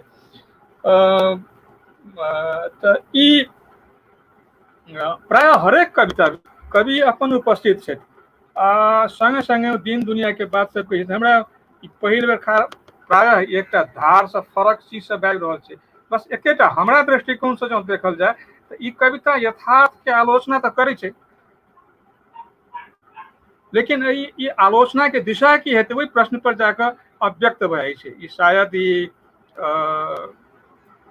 एकरा की कहल जाय एकरा कवि के सीमा कहि सकै छी या कवि कहऽ नहि चाहे तऽ कएटा कविता में अव्यक्त रूप में किछु कहऽ कोशिश केलखिन लेकिन हमरा आब लगिए ई एकटा एहन समय छै जाहिमे अव्यक्तता के अर्थ नहि छै अमूर्तता अर्थ नहीं रखै छै एकटा चीज। दोसर चीज कविता में ई एकटा कएठाम एक दूटा कवितो में ई केलखिन है जतऽ विचार तिरोहित भऽ रहल छै किछु नहीं छै बस व्यक्ति छै ताहि दिस सेहो जाकऽ ई सबसे बड़का गंभीर प्रश्न ई छै कि जँ एहि कोण से देखल जाए तऽ ई कविता सब आलोचनात्मक यथार्थ से आगू के तऽ उत्तर आधुनिकता दिस तऽ नहीं बढ़ि रहल छै कि संभावना से व्यक्त होबऽ लगै छै तहन कि ई कारण ई छै कि जखन अहाँ जे सत्य अहाँ कहलिए लेकिन वही सत्य के दिशा जो नहीं अहाँ कह सकलिए तो वो एकटा असत्य दिस आगू बढ़ि जाइ छै। यद्यपि हमरा ई कविता पढ़ला के बाद हुनकर नियति तऽ नहीं बुझाइ छै लेकिन कारण एते छै कि किछु भेला के बावजूदो आम आदमी कमजोर छै आ आम आदमी एहि दुआरे कमजोर छै कि ओकरा चारू तरफ उ साधनहीन भऽ गेल छै। ओकरा साधन संपन्न होबऽ के लेल ओकरा संघर्ष के लेल ठाढ़ होबही पड़तै। जँ अहाँ आलोचनात्मक यथार्थ तक पहुँचे छी तऽ अहाँके एक जगह आगू बढ़ि गेला के बाद कविता में जीवंतता चलि जेतै कारण कि अहाँ कतबो अहाँ चाहबै कि कविता अमूर्त रहि जाए तऽ कविता अमूर्त रहै नहीं छै कि ओकरा केओ दोसर अपना ढंग से उपयोग करै छै कि ई मैथिली अब तो अखन हिंदियों में बहुत रास भऽ गेल एक तरह से खास करके जखन कविता में नवोदारवादी धारा जखन उठि गेल आ वही संगे संगे नवोदारवाद संगे उत्तराधुनिकतावाद जे तरह से उठि कऽ आबि रहल छै जे सब विचार के अमूर्त कर रहल छै। खास करके नव कविता के शुरुआत तऽ तहिना भेल रही जे अपना के छंद मुक्त नहीं विचार मुक्ते के रूप में लाल रहे। खास करके की कहै छै दक्षिण एशिया में सेहो नव कविता एहि रूपे प्रवेश केलकै लेकिन ये अलग बात रही कि नव कविता के जते माने प्रयोग एतऽ के आमूल परिवर्तनकारी सब या प्रगतिवादी सब केलकै जे कोई नव कविता में अमूर्तता के उ की कहै छै कि पूर्णतः स्वच्छंदता अराजकता के जे छै ओकरा एकटा सीमा बनल के एकटा जीवंतता प्रदान केलकै। ताहि अर्थ में किछु अंश में ई कयल जा सकै छै, लेकिन अखन तक जे प्राय कविता हम पढ़ि रहल छी ताहि कविता में, मैथिली के कविता में किछु स्थापित सबके छोड़ि देल जाय तऽ ओहि पुरान पुस्तक के एहि पीढ़ी में, जे पीढ़ी में हम अहाँ जीव रहल छी, एहि पीढ़ी में ई कविता एक डेग आगू छै, ई कहल जा सकै छै। जो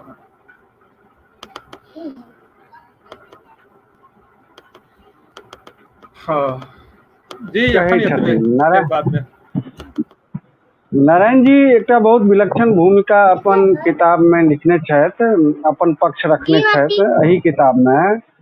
ओहिमे से कहै छथिन जे कए बेर कविता लेखन में प्रवृत्त होयबाक हेतु पर विवाद होइत सुनै छी। किछु गोटे स्वोद्देश्य प्रतिबद्ध लेखनक पक्षधर छथि तऽ किछु गोटे स्वान्तः सुखाय प्रवृत्त होयबाक श्रेयस्कर बुझै छथि। हमरा जनैत मानव चेतना सर्वव्यापिनी अछि आ अपन मौलिक स्वभाव में अन्वेषण वृत्ति रखैत अछि। यदि कविता लेखनक हेतु के हम सब द्विधा विभक्त यानी डिकोटोमाइज नहीं करी तऽ एकहि संगे कविता स्वोद्देश्य आ अंतः सुखकारिणी दुनू भऽ सकैए आ होइतो अछि।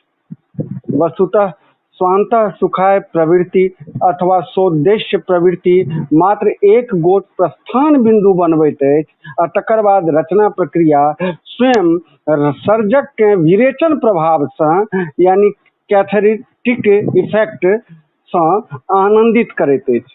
कए बेर रचना के प्रेरणा ततेक सूक्ष्म होइत छै आ ओ सर्जक मानस के तेना के प्रभावित करैत छै जे एकर व्याख्या नहीं कयल जा सकैत अछि।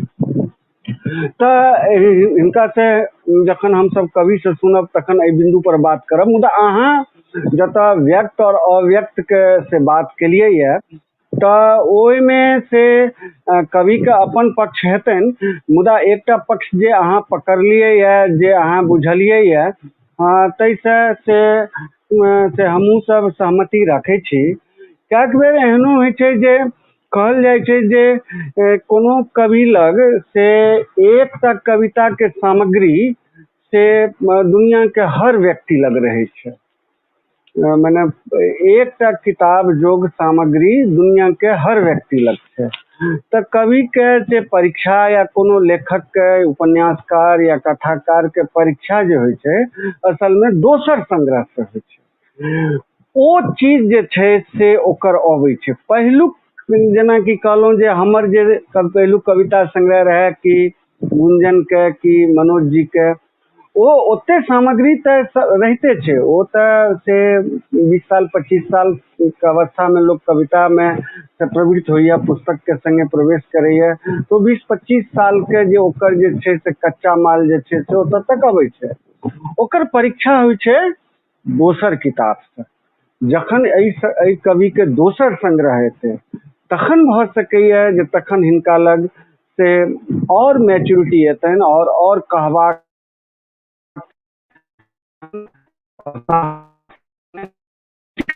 एखन तऽ ई के संदर्भ में जे अंतिम बात अहाँ कहलिए जे एखन जे गुंजनो कहलखिन जे एखन जे बहुत रास जे कवि सब एला है, आबि रहल छथि या आँखिक सोझा में छथि, ताहि में ई जे छै से एकटा से अपन प्रभाव छोड़बा में से कने बेसी स्वोद्देश्यपूर्ण तरीका से ई सोझा अबै छै। तऽ से ठीके कहलिए अपने। अब हम से मनोज शांडिल्य जी से आग्रह करै छियनि जे मनोज शांडिल्य जी के ई संग्रह पढ़बा काल में की सब मन में एलनि और हमर जे वक्ता लोकनि सब जे कहलखिन हैं ताहिसँ ओ कतबा सहमति रखै छथि। मनोज शांडिल्य जी।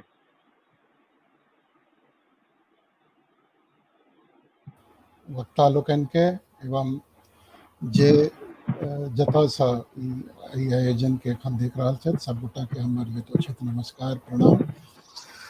जहाँ तक नारायण जी के किताबक बात छै, आई हम सब जे गप कऽ रहल छी सही उद्देश्य से कऽ रहल छी। हम इहो जनै छी जे कोनो पोथी पर चर्चा हम सब नहीं कऽ रहल छी। ई एकटा वस्तुतः हिनकर पोथी का विमोचन भऽ रहल छनि या भेलनि हैं, तऽ एकरा हम सब गोटा, हम सब 4-5 गोटा मिलकर से समझ समाजक सामने एकरा हम सब आई इंट्रोड्यूस कर रहा छी, प्रस्तुत कर रहा छी।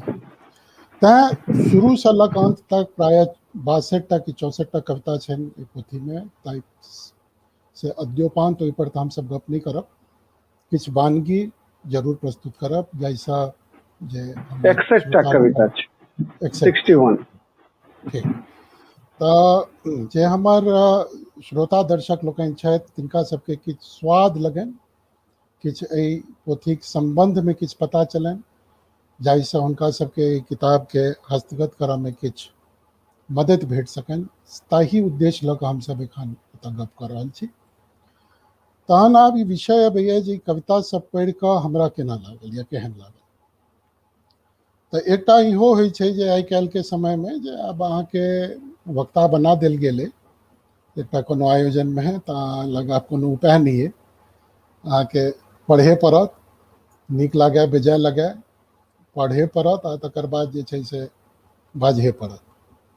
तो ओ एकटा विषम परिस्थिति भऽ जाइ छै अनेको बेर, लेकिन तथापि हम अपन हृदय पर हाथ राखि कऽ ई बात कहि सकै छी जे एहि पोथीक संदर्भ में एहि तरह के कोनो से अनुभव हमरा एहि तरह के नहीं भेल।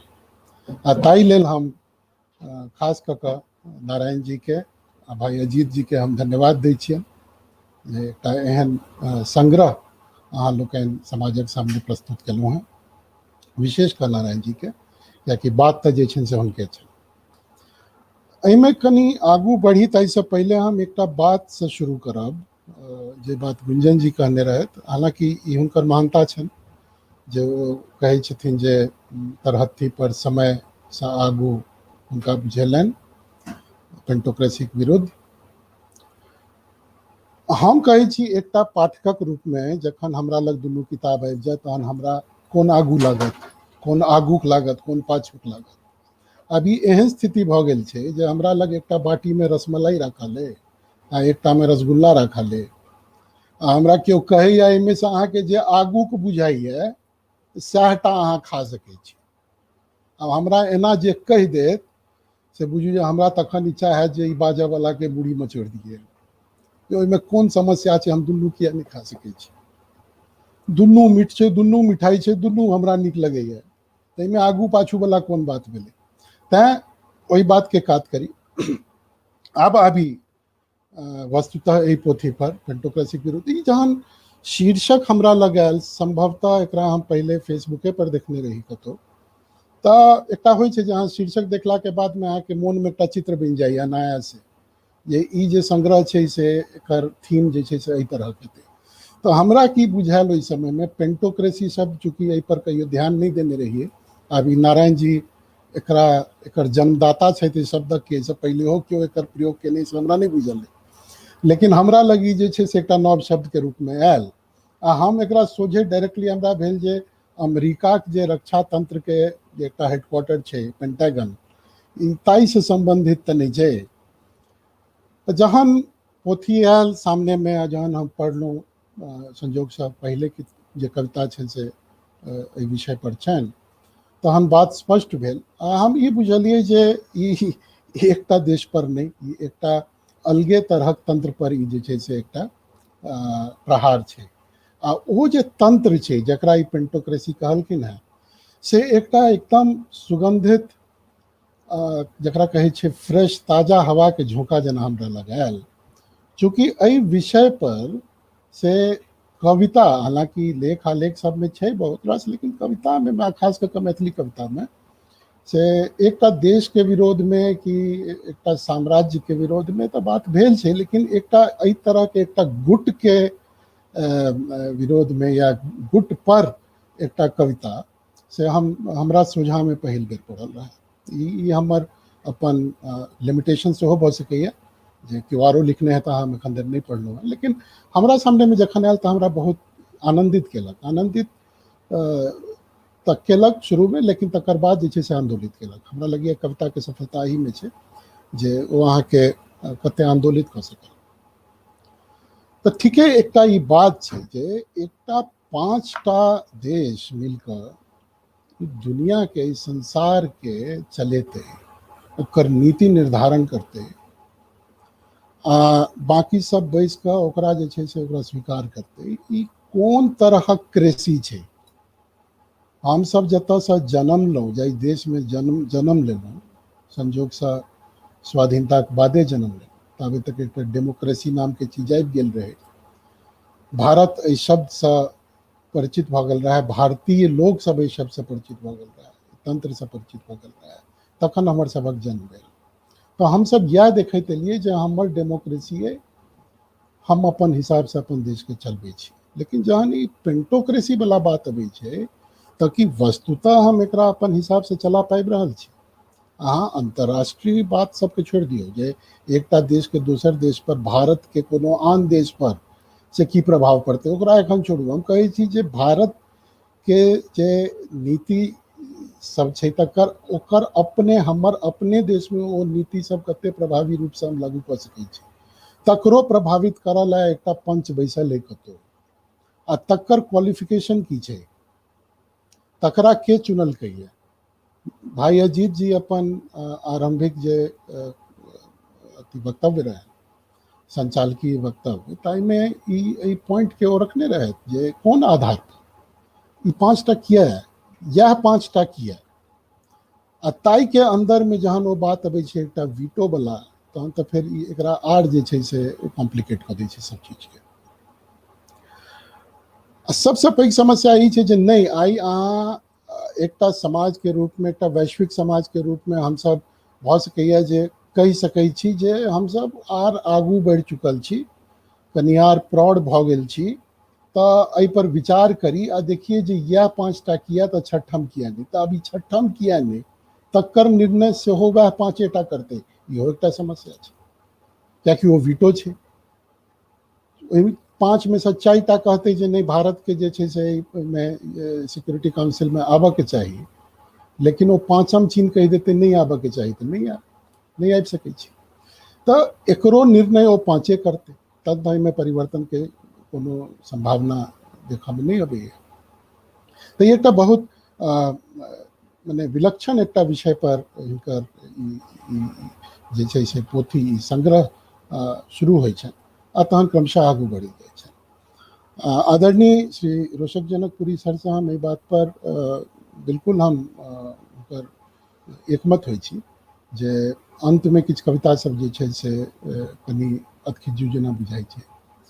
प्रश्न अबै छै जे एहि बिंदु पर कि हम नारायण जी के आकलन करियनि या करबाक चाही। हम कहै छी जे ई हिनकर पहिल साहित्यिक किताब छनि मैथिली में। हमरा एकटा एहन कवि कहि दिअ जकर पहिल साहित्यिक किताब में यदि 61टा कविता छै तऽ 61 के 61 में नंबर अहाँ दऽ देबै आ कहबै जे कतौ कनिको एक रत्ती काँच नहीं रहलै। दोसर जे काँच आ पाकल वाला जे छै ई हम रोशन सर के काटि नहीं रहल छियनि, हम ई बात अपना दिस से अपन श्रोता लग राखि रहल छी जे एकरा कोनो तरहसँ से एकर क्रिटिसिज्म नहीं मानल जाए। हम ई नहीं मानि सकै छी जे रोशन सर एकरा क्रिटिसिज्म के रूप में नहीं कहलखिन हैं। ई तऽ एकटा पथ प्रदर्शन वाला बात छै कवि लेल जे आगू जे छै से ओ आर एहिके कनि आर मार्जन करैत आर माँजे ताहि लए। लेकिन एकटा पाठकक रूप में अहाँ ई नहीं बुझबै जे एहिमे 5टा कि 7टा कविता यदि ओतेक पाकल नहीं छै तऽ हम ई अहाँके दावा के संग कहि सकै छी जे लोकनि ई किताब पढ़ब आगू जाकऽ से देखबै जे हिनकर जे काँच कविता सब छनि सेहो बहुत रास पाकल सबसँ आगू के कविता सब छै जे सब अपना आप के अपन पीठ ठोकि कऽ कहै छथिन जे हम बड्ड पाकल कविता सब लिखलहुँ हैं।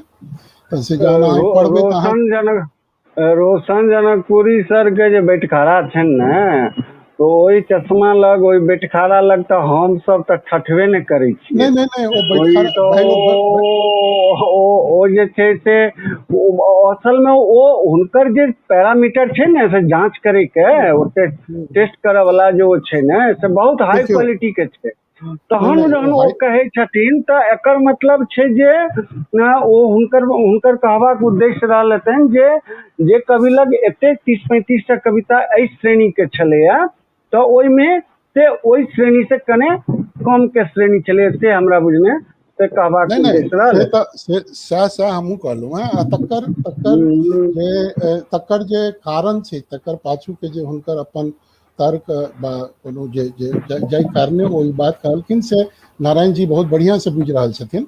आर हमरा ई लगैए जे ओ अपन प्रकथन में सेहो नारायण जी लिखने छथिन जे हम चाहै छी जे आलोचक लोकनि एकर जे छै से पूरा ध्वस्त कऽ देत हमर एहि रचना सबके, आ तकर बाद जे छै से नव तरह से जे छै से किछु लऽ कऽ आबी, इसके ऊपर के किछु लऽ कऽ आबी, तऽ से तऽ अपन जगह पर छै। लेकिन हमरा ई कहबाक छलै जे ई बात एकदम 16 आना सच छनि जनकपुरी सर के, जे ओ सब कनिक एक रति किछु अंत के छै ओहि तरह कविता। लेकिन हम जे बात जाहि पर हम जोर देबऽ चाहै छी से ई जे हमर बाकी जे कवि सब छथि जे एखन लिख रहला से सब एहि बात के बुझथिन जे काँचो कविता जे होइ छै तकरो एकटा स्तर होबऽ के चाही, तखने ओ पोथी में एतै, नहीं तो नहीं एतै। अहाँ सब तरह कविता के अपन पोथी में नहीं दऽ सकै छी। ओहि जगह पर आनल है अहाँ के जे कनिक एक रति, सब तऽ अब 61 कविता 21 तरीका के नहीं भऽ सकै छै, तऽ ताहि में यदि कनि कमो छै तो ओकरो एकटा मिनिमम लेवल मेंटेन करऽ पड़तै ओहि जगह पर जाय ले जतऽ ओ जा रहलै है। हम ओहि संदर्भ में ई बात के कहि रहल छी जे हमरा ई बुझाइए जे ई नव कहबै एकरा जे ई नव प्रकाशित कवि जरूर छथि नारायण जी मिश्र, लेकिन ई किन्नो नव कवि नहीं छथि। एकटा जे मने जे वैचारिक दक्षता जे चाही अहाँ के एहि तरहक संग्रह बनबाक लेल, से एकटा एकदम कांच खिज्जा कवि के नहीं भऽ सकै छै, ई हमरा बुझाइए। कियाकि जाहि जगह पर आबि कऽ ई प्रकाशित भेला ततऽ तक पहुँचऽ में समय लगै छै। से जे केओ कवि है जे कि समय देने है साहित्य में, से ई बात के बुझै छै जे हमसब जाहि तरह कविता पढ़लहुँ है पोथी में, ततऽ तक पहुँचऽ में एकटा यात्रा करऽ पड़ै छै। हमरा लगैए ओ यात्रा कऽ कऽ पूरा तैयारी संग से नारायण जी एखन हमरा सभक सामने में एला है। ताहि लेल हिनका खास कऽ कऽ हम धन्यवाद देबऽ चाहब। एकटा बात कहि कऽ हम अंत करब अपन बात के। एहिमे रोशन सर तऽ करीब करीब पूरा कहिए देलखिन बात, एकर बाद कहले किछु बचै नहीं छै। गुंजन जी सेहो आरंभ में बहुत तरह बात कहि देने छथिन, ता बहुत बेसी हम नहीं जोड़ब। लेकिन एकटा बात जेना जे हमरा बहुत बढ़िया लागल, तैं हम कनि चाहै छी एकर पुनरावृत्ति से हम करी। ओ गुंजन जी अपन वक्तव्य में कहने रहथिन जे विश्व कविता लिखबाक प्रयास हमर एखुनका नव जनरेशनक बहुत कवि लोकनि कऽ रहल छथि। नवे जनरेशन के किया, सब जनरेशन के कवि लोकनि कऽ रहल छथि, कियाकि ई आब शायद फैशन में आबि रहल छै। पहले हिंदी में ले आ मैथिली में से हो, से फैशन में आबि रहल छै। तो विश्व कविता लिखबाक प्रयास करब, जे ई प्रयास हम सब करै छी, तो हमर तो प्रश्न ई है अपन कवि लोकनि से, कविता प्रयास कऽ कऽ लिखबाक चीज छै कि नहीं छै। पहिल बात, जखने अहाँ प्रयास करऽ लए बैसबै आ हाथ में जे छै से नट बोल्ट पेचकस सब लऽ कऽ प्रयास करबै एकटा कविता लिख लेबाक, तहन फेर वएह होइ छै जे गुंजन जी कहला जे अमेजन के जंगल की किदन कहादन भेट जाइ छै। आ तहन विश्व चेतना के कविता, तो विश्व चेतना कहे ककरा छै, कविता ककरा कहै छै पहले तो से बुझ ली। वो तो अपने आप में एकटा एहन विषय है जाहिमे पूरा जिंदगी निकलि जाए। अब ताहू में विश्व चेतना कविता, तो विश्व चेतना की छै। एकटा पक्ष तऽ गुंजन जी रखलनि जे विश्व चेतना किछु लोक इहो बुझै छथि, यदि ओहिमे विश्व के बात कऽ देलियै तऽ ओ विश्व कविता भऽ गेलै। यदि जर्मनी, इंग्लैंड, इजराइल के कोट कऽ देलियै, आकि किछु विदेशी लेखक सभक नाम आनि देलियै, तो विश्व चेतना विश्व कविता भऽ गेलै। एकटा तऽ ई पक्ष भेलै। एकटा इहो पक्ष भेलै जे नहीं, हम खाली नामे नहीं लेलहुँ, हम वो सब बुझ कऽ लिखलहुँ। हमरा बुझल है जे अमेजन बेसिन में कोन तरहक जंगल होइ छै, तहन हम लिखलहुँ। तऽ की ओ विश्व चेतना कविता भऽ गेलै? आकि इहो संभव छै जे हम खाँटी मिथिला के कविता लिखलहुँ हैं, एकदम अपन जमीन के कविता लिखलहुँ हैं, लेकिन एकटा जर्मनी में बैसल लोग जहन हमर ओ कविता के पढ़े है तो ओकरा लगे छै जे ई हमरे जमीन के कविता है, ओ भेल विश्व कविता। तो एहि सब बिंदु पर जखन अहाँ विचार करबै तखन अहाँ ओहि जगह पर जा सकबै जतऽ अहाँके केओ कहत जे हाँ ई कविता जे छै से विश्व कविता स्टैंडर्ड के कविता है। ओतऽ तक पहुँचल है तो पहले बहुत बुझा पड़त बात सबके। वो बात बुझबा ला जे अपना अंदर में व्यक्तिगत चेतना चाहिए से है कि नहीं, तो अपन व्यक्तिगत चेतना ही नहीं, अब विश्व चेतना पर लिखबै कि ब्रह्मांड चेतना पर लिखबै, लिखा में कोनो मनाही नहीं है, लिखबाक चाहिए। हमरो जरूरी है जे हम अपन मैथिली कविता के विश्व कविता के स्तर तक ल जाए। हमरा लगे बहुत कविता एहन छै जे जतऽ तक पहुँच गेल छै, एहिमे कोनो मत नहीं है। लेकिन हम एकटा बात कहऽ चाहब, जखन हम अपना के डिक्लेयर करै छियै कि हम विश्व कवि भऽ गेलहुँ, डिक्लेयर मने स्पष्ट रूप से करिए नहीं करिए, हाव भाव सब बात विचार से जहन बुझा पाबै है जे कवि के होइ छै जे हम विश्व कवि भऽ गेलहुँ, तो ओहिसँ पहले एहि सब चीज के जांच पड़ताल जरूर कऽ ली जे हम एहि सब चीज के बुझलिए कि नहीं बुझलिए, तकर बाद अहाँ करू, ताहिमे कोनो दिक्कत नहीं। तो ई ठीके, हमरा हम तैं कहै छी जे नारायण जी के हम नव कवि मानिए नहीं सकै छियनि। ई नव प्रकाशित कवि भऽ सकै छथि, लेकिन ई नव कवि नहीं छथि। हिनकर अंदर के कवि बहुत प्रगाढ़ कवि छनि, बहुत दिन से कार्यरत कवि छनि, भऽ सकैए लिखने हेता ई हेमन में, प्रकाशित भेला है एखन, लेकिन जे अंदर के आंतरिक चेतना जे छनि, जाहिसँ हिनकर विचार के एकटा शेप लेलकनि हैं, जे आकार लेलकनि हैं, ई प्रक्रिया बहुत पुरान छनि, बहुत दिनका छनि। हम इनका धन्यवाद दै छियनि जे अपने आप के स्वयं के लुकौने नहीं रखला, सामने एला, बहुत स्पष्टता से बात करैत सामने एला है। बहुत कवि संगे इहो समस्या रहे छै, खास करके पहिल किताब में, जे हमरा सबके प्रसन्न करऽ के, तैं कनी एहनो तैं कनी ओहनो, जे हिनको नीक लागि जानि हुनको नीक लागि जानि। पहिल किताब है भाई, हमरा केओ किछु टोकि नहीं दिया, ताहि लऽ कऽ ई कन्फ्यूजन पहिल किताब में तो रहिते छै। बहुत गोटा के 20 किताब के बात रहे छै, ओकरा अपनो नहीं बुझल रहे छै जे हम कोन धारा के लोग छी। तो से चीज हिनका में हम नहीं देख रहा छियनि। ई पहले किताब से बहुत स्पष्ट रूप से अपन बात के सामने रखला है। जेना रोशन सर कहलखिन हैं जे हमरा सबके पूरा उम्मीद है जे हिनका से आगा हम सब बहुत रास उम्मीद रखै छी।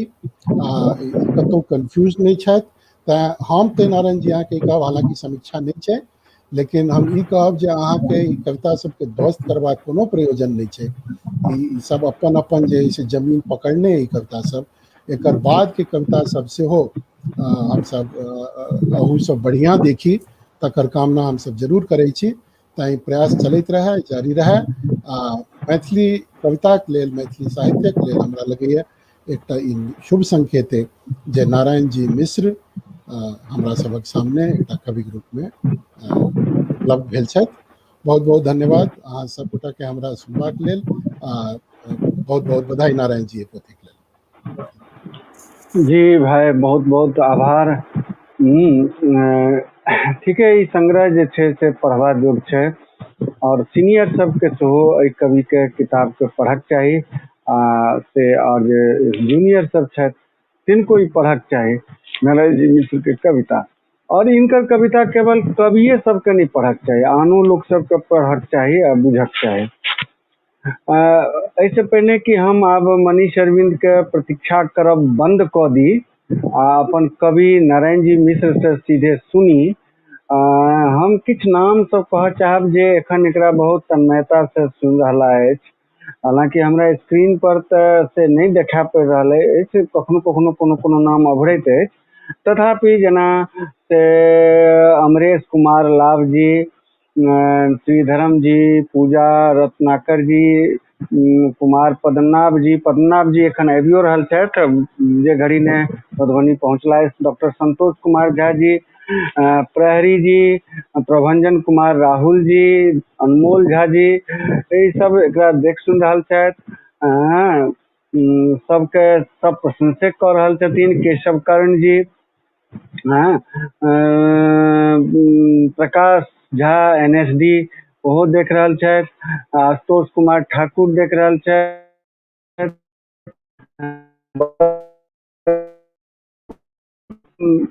तो ई सब हमरा पाठक श्रोता दर्शक ई सब के सहयोग छै। मायानंद मिश्र जी, विमल जी, अलका मैडम, दीपेंद्र जी, साकेत ठाकुर जी, मुख्तार आलम भाई सब देख रहल छथि। भास्कर जी बम्बई से देख रहल छथि। तो सब बहुत गोटे एकरा देख रहल छथि। संजय झा जी तंजानिया से देख रहल छथि। बहुत गोटे छथि जे देख रहल छथि एहि आयोजन के, और सबक शुभकामना कवि के भेट रहल छनि। हम कवि से आग्रह करै छियनि जे अपन एकटा वक्तव्य के संग उपस्थित होयत। अपन लेखन के क्रम में हुनका की सब मन में। हाँ गुंजन। हम एक दूटा बात हम और कह चाहे छी। हमरा ई रहा जे जँ दोसर खेप चलते तो एहिमे हम अपनी गप कहब तऽ हम ई बचा के रखने रही। दू तीन टा बात हम और अंत में 1-2 मिनट में कह चाहे छी जे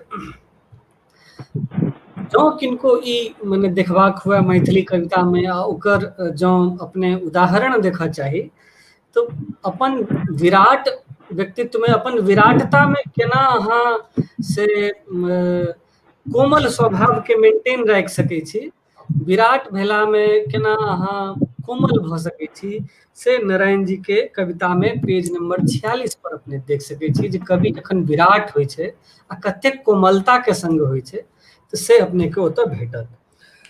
दोसर बात, एक कवि 2-3 टा कविता जिनका नाम स्मरण नहीं एखन, लेकिन ओहि दुनू कविता में कवि के अपन कविता पर बहुत विश्वास छै। ओ अंत में कहै छै अपन कविता के रक्षार्थ ठाढ़ भऽ जाइ छै। ठीक कहिना जखन अपने रामायण देखबनि वाल्मीकि जी के, वाल्मीकि के जे रामायण छनि, जखन लवकुश के लऽ कऽ मने राज दरबार में उपस्थित होइ छथिन तऽ सीता के पक्ष में जे वक्तव्य छै ओहि कवि के, ओ ओकर कवि के वक्तव्य छै, वाल्मीकि महर्षि संत हिनकर वक्तव्य नहीं छै। वो ओहि कवि के अपन जे मने लेखक के जे अपन मने पावर छै से ओतऽ वाल्मीकि जी देखबै छथिन। हम ई नहि कहै छी जे ओना छै, मुदा ई कहै छी जे एहि कवि के सेहो अपन कविता पर खूब विश्वास छै। एहि कवि के एना लगै छै जे ई कविता हमर एकटा अस्त्र जकाँ भऽ सकै। एकटा जे मूल बात जनरली हमरा हमर जे कोर मने मित्र मंडली है लिटरेचर में, ताहिमे हमसब मने चर्च करैत रहै छी, वा हमसब एहिमे मानै छी जे युवा जे लेखक छै तकरा हमसब मने थर्मामीटर जे लगबै छियै एकटा, तो ओहिमे देखै छियै जे एहि कवि के प्रेम पर की अप्रोच छै। किएक तऽ हमसब जे उम्र में छी ताहि उम्र में जँ ओहि कवि के लिखऽ नहि आबि रहल छै प्रेम, या ओकरा में नहीं उभरि रहल छै, तऽ दूटा बात भऽ सकै छै। या तऽ कोनो सॉफ्टवेयर में प्रॉब्लम छै, या नहीं तो कवि के एहन जीवन में अनुभव नहीं भेलै। हालांकि एहन होइ नहीं छै। तऽ एहि कवि के नारायण जी मिश्र के जखन ई थर्मामीटर लगबै छियनि तो पूरा पूरी प्रेम में नहीं अबै छथि। ठीके कहलनि रोशन सर जी, पूरा आक्रोश में रहै छथिन, या हिनकर जे संवाद के स्टाइल छनि से शिकायत जकाँ छनि। ई बदलाव वाला जिनकर अंदाज छनि से छनि। मुदा जखन प्रेम पर बात करै छै कवि, एकटा कविता छनि एना किया छै आखिर, ओहिमे ततेक सुंदर ढंग से अपन चीज मने अपन प्रेम के ई, हालांकि पूरा खोले नहीं छै, हिनका खोलबाक चाहियनि। आगामी जे संग्रह आबनि ताहिमे अहियो पर जब कने ध्यान देथिन तऽ हमरा नीक लागत। ओना ई हिनकर अपन व्यक्तिगत निर्णय छनि। ओ कहै छथिन जे ई जरल रोटी छै आकि चनरमा, ई भुरुकवा छै आकि हमर गहूँमक खेत, एना छै जे ई मकई केर बाइल छै आकि भूखक बत्थे। ई सब तऽ बिंब छै। ओकर बाद एकठाम कहै छथिन जे ई फुलायल कमल छै आकि हमर कनिया जे सुजा लेलकै या आँखि कानि कानि कऽ। ततेक सुंदर ढंग से अपन एना के आखिर में अपन प्रेम को उपस्थित करे छथिन, एकदम नुका के जेना लोक कोनो पौती से बाहर करैया चीज। तऽ से एकटा हमरा विशेष नीक लागल। आ अंत में एतेक मने चूंकि ई हम मने लोकार्पण है, ताहिमे बहुत रास बात हमरा नहीं कहबाक चाही, वा हम चाहैत नहीं छी जे एखन बियाह काल में बियाहे के गीत बेसी नीक होइ छै। एकटा गप हम ई कहऽ चाहै छी जे शीर्षक के नाम निर्धारण के स्तर पर ई कवि बहुत कमजोर छथि। हिनकर कविता के मने ई हम सब कविता के संदर्भ में कहै छी, एक आधटा छोड़ि दी तऽ शीर्षक के नाम जखन ई धरै छथि कवि, तऽ लगै छै जे एही कविता से एकटा और शानदार शीर्षक राखल जा सकै छै, मुदा से नहीं भऽ सकलैया। तऽ हमर ई निवेदन है, हमर ई मने संगतुरिया कवि के, जे अगला संग्रह में शीर्षक के नामकरण पर कने विचार होय तऽ और जे संग्रह के जे और चीज सब छै से और बढ़िया से आबि सकते। तो हमरा कहब छला। बहुत धन्यवाद अपने सब गोटे के, हमरा सुनलहुँ, हमरा समय देलहुँ ताहि लेल। आ नारायण जी मिश्र के तुरंत बधाई। नारायण जी से आग्रह जे वो अपन बात रखैत। एहि बीच में हाँ रोशन सर किछ बात मने कह रहे हाँ थे सर, अहाँ के माइक म्यूट है, अनम्यूट करू। हाँ चलो नहीं हमरा बेसी नहीं कह के सबसे पहले तो ये कही जे हुनका हम एक माने ई आलोचना नहीं छले, हमर अपेक्षा छले जे हुनका कहलिए हन। कारण सबसे माने सबसे महत्वपूर्ण बात छै जे बहुत रास कविता में हम पढ़े छी में आलोचनो लायक तो किछु है, एहि तरह कविता बेसी पढ़ि रहल छलहुँ। ई कविता पढ़लहुँ हैं जाहिमे पहिल बेर अहाँके हम सत्य बात कही कि हमरा जरा सह अनुभूति कहै छै ने, एहि कवि संगे एकटा सह अनुभूति, शायद रचना प्रक्रिया जो दुनू गोटे हम गोटे बैसी नारायण जी हम, शायद रचना प्रक्रिया सेहो शायद अपन अंतर प्रक्रिया जो है शायद मिल जाए हमरा सबके। एहिमे हुनकर व्यक्तित्व के सेहो हम हुनका पहिल बेर देख रहल छियै, लेकिन ई कविता पढ़ला के बाद क्यों महसूस हुनकर संघर्षशील चरित्र के क्यों महसूस कर सकै छै ओहिमे। ई छै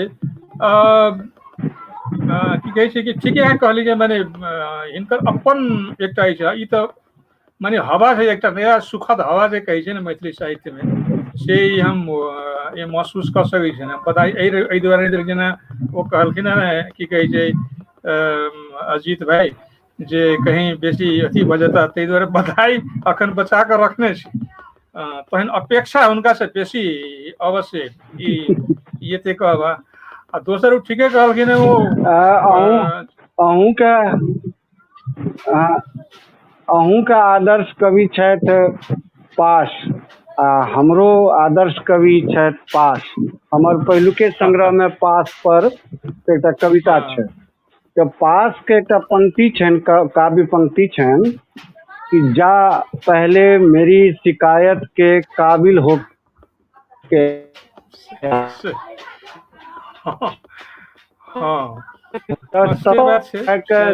शिकायत के काबिल लायक अगर हम सब भऽ जाइ छी तो एतऽ आबि कऽ कविता या कवि है से एक तरह से जस्टिफाई भऽ जाइ छै। जी जी भाई नहीं से एकटा कहलखिन दू तीन टा चीज हुनकर ई करबै जे विश्व कविता पहिल बेर छै ओ रमेश भाई से उठेलखिन, विश्व मनोज भाई से उठेलखिन विश्व कविता के, तो किछु एहिमे तऽ बुझनाइ जरूरी छै कि एकटा विश्व कविता के एकटा दृष्टिकोण छै रविन्द्रनाथ टैगोर के दृष्टिकोण, मानवतावादी दृष्टिकोण, एकटा वो विश्व छै, और एकटा विश्व छै वो जे आम आदमी के दुख जे छै तकर विश्व छै कि एकटा, आ तेसर विश्व भूमंडलीकरण के विश्व छै कि ई बड़ा ओझराहट छै, कखनो काल एक दोसर में फंस जाके स्थिति जखन भए छै कि कखनो काल अहाँके राष्ट्र विश्व बुझा लागत जो अहाँके चेतना फरिछायल नहीं है। हालांकि अहू में एक दूटा कविता छै जाहिमे ई अटकै छै, तऽ दुआरे सहयोग के लेल कहली, ताहि दुआरे विश्व के अहाँके बुझल रविन्द्रनाथ टैगोर अपना के राष्ट्रवादी नहीं कहथिन, राष्ट्रवादी कहथिन, वो विश्व अपना के विश्व मानव कहलखिन। प्रेमचंद वो कहलखिन जे राष्ट्र तऽ कुछ होइ छै, लेकिन अखन के जे भाष्य छै ई भाष्य छै जो अहाँ राष्ट्र केकरो कहियो तो ओकरा आगि लागै छै देह में ओ, तऽ ई जे छै तऽ ई जे छै बहुत बड़का छै, ई संकीर्णता छै। एहिसँ कवि के देखने जो अहाँ एकटा अपना के विश्व कविता के स्तर पर उठाबऽ कोशिश कर रहल छी तऽ अहाँके विश्व के दुख के कारण, वो बुद्ध के भाषा में कही छै ने, तो विश्व के दुख के कारण आ विश्व के समन के दिशा, ई तीनू जो अहाँ बुझि सकलिए तऽ अहाँ विश्व कविता तऽ लिख सकै छी। ई जरूरी नहीं छै कविता के परिवेश की कहै छी अहाँ माने की कहै छी जे माने संयुक्त राष्ट्र संघ के उठा के धऽ दियौ तऽ विश्व कविता भऽ जेतै, या गामक कविता लिख दियौ तऽ गामे के कविता भऽ जेतै, ई जरूरी नहीं छै। अहाँके गामक कविता में विश्व अटि सकै छै, अहाँके माने की कहै छै पेंटोक्रेसी में अहाँके एकटा गाम अटि सकै छै, कतै चीज छै। तऽ ई जे छै साहित्य के प्रवृत्ति पर जे मूलतः जे छै जे अखन एकटा हमरा लगी ओ माने की कहै छै कि राष्ट्र एकटा ग्रहण जगह बैसि गेल छै एकटा कि एकटा एहिसँ बचत आ प्रायः हिनकर जे कविता में जे मनुख छनि से हमर चिन्हल जानल मनुख है, ताहि दुआरे शुरू में कहलहुँ जे सहानुभूति ई महसूस केलहुँ। स्वान्त सुखाय तऽ होइ छै, कविता अहाँ की कहै छै सौदेश्य आ स्वान्त सुखाय के सेहो एकटा ई छै कि कविता हरेक कविता स्वान्त सुखाय होइ छै। जे अहाँ कहै छियै मने की कहै छियै विश्व कविता होइ छै जकरा सौदेश्य कविता कहै छी, ओहो स्वान्त सुखाय हेबे करै छै कि स्वान्त सुखाय तऽ सब होइ छै कि जरूरत होइ छै कि अहाँके की माने सुख दऽ रहल है कि अहाँके कविता अहाँ दू तीन टा चीज हम बेर बेर कहै छी कविता के लऽ कऽ। वन्दे मातरम के कविता आनंद मठ पढ़ि कऽ कतेको की कहै छै जे फांसी पर चढ़ि गेलै, आ ओ ग्लूमी संडे सुनि कऽ कतेको आत्महत्या कऽ लेलकै।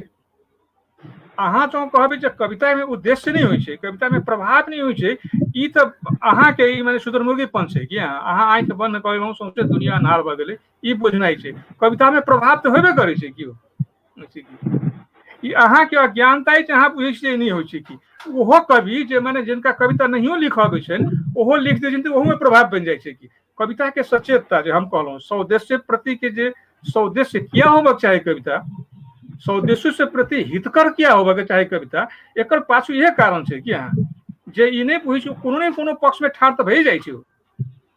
ताहि दुआरे कविता स्वान्त सुखाय आ सौदेश्य दूटा नहि होइ छै। दूटा ठीके कहलखिन हुनकर हम पढ़ने छलियै ओहूमे जे ई दुनू होबक चाही, दुनू तऽ होबे करै छै कि अहाँ मने लिखियो नहि लिखियो की चीज।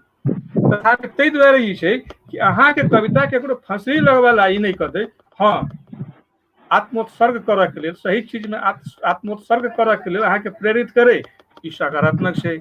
अहाँके बिना माने निरुद्देश्य फंसरी लगाबऽ के लेल कऽ दे प्रभाव तऽ इहो छै, लेकिन नकारात्मकता छै। अहाँ कोन पक्षमे कविता की लिख रहल छी इहे सच्ची कवि के सचेतपन इहे छै, इहे उद्देश्य छै। ई जँ बुझी तऽ अहाँ ठीक छी। एहि कविता सबमे प्रायः ई सकारात्मकता तऽ छै। तहन हमरा लेल अपेक्षा रहत जे आब जे हिनकर कविता संग्रह बनि कम से कम ओ कविता से दिशा बतबै की अव्यक्तता में नहीं गुजराय, एते अपेक्षा हुनका से रखबनि। धन्यवाद, बेसी कहा गेल छै। जी जी धन्यवाद भाई। नारायण जी हम सब सुनै छी नारायण जी मिश्र कवि के अनम्यूट कऽ लिअ। हाँ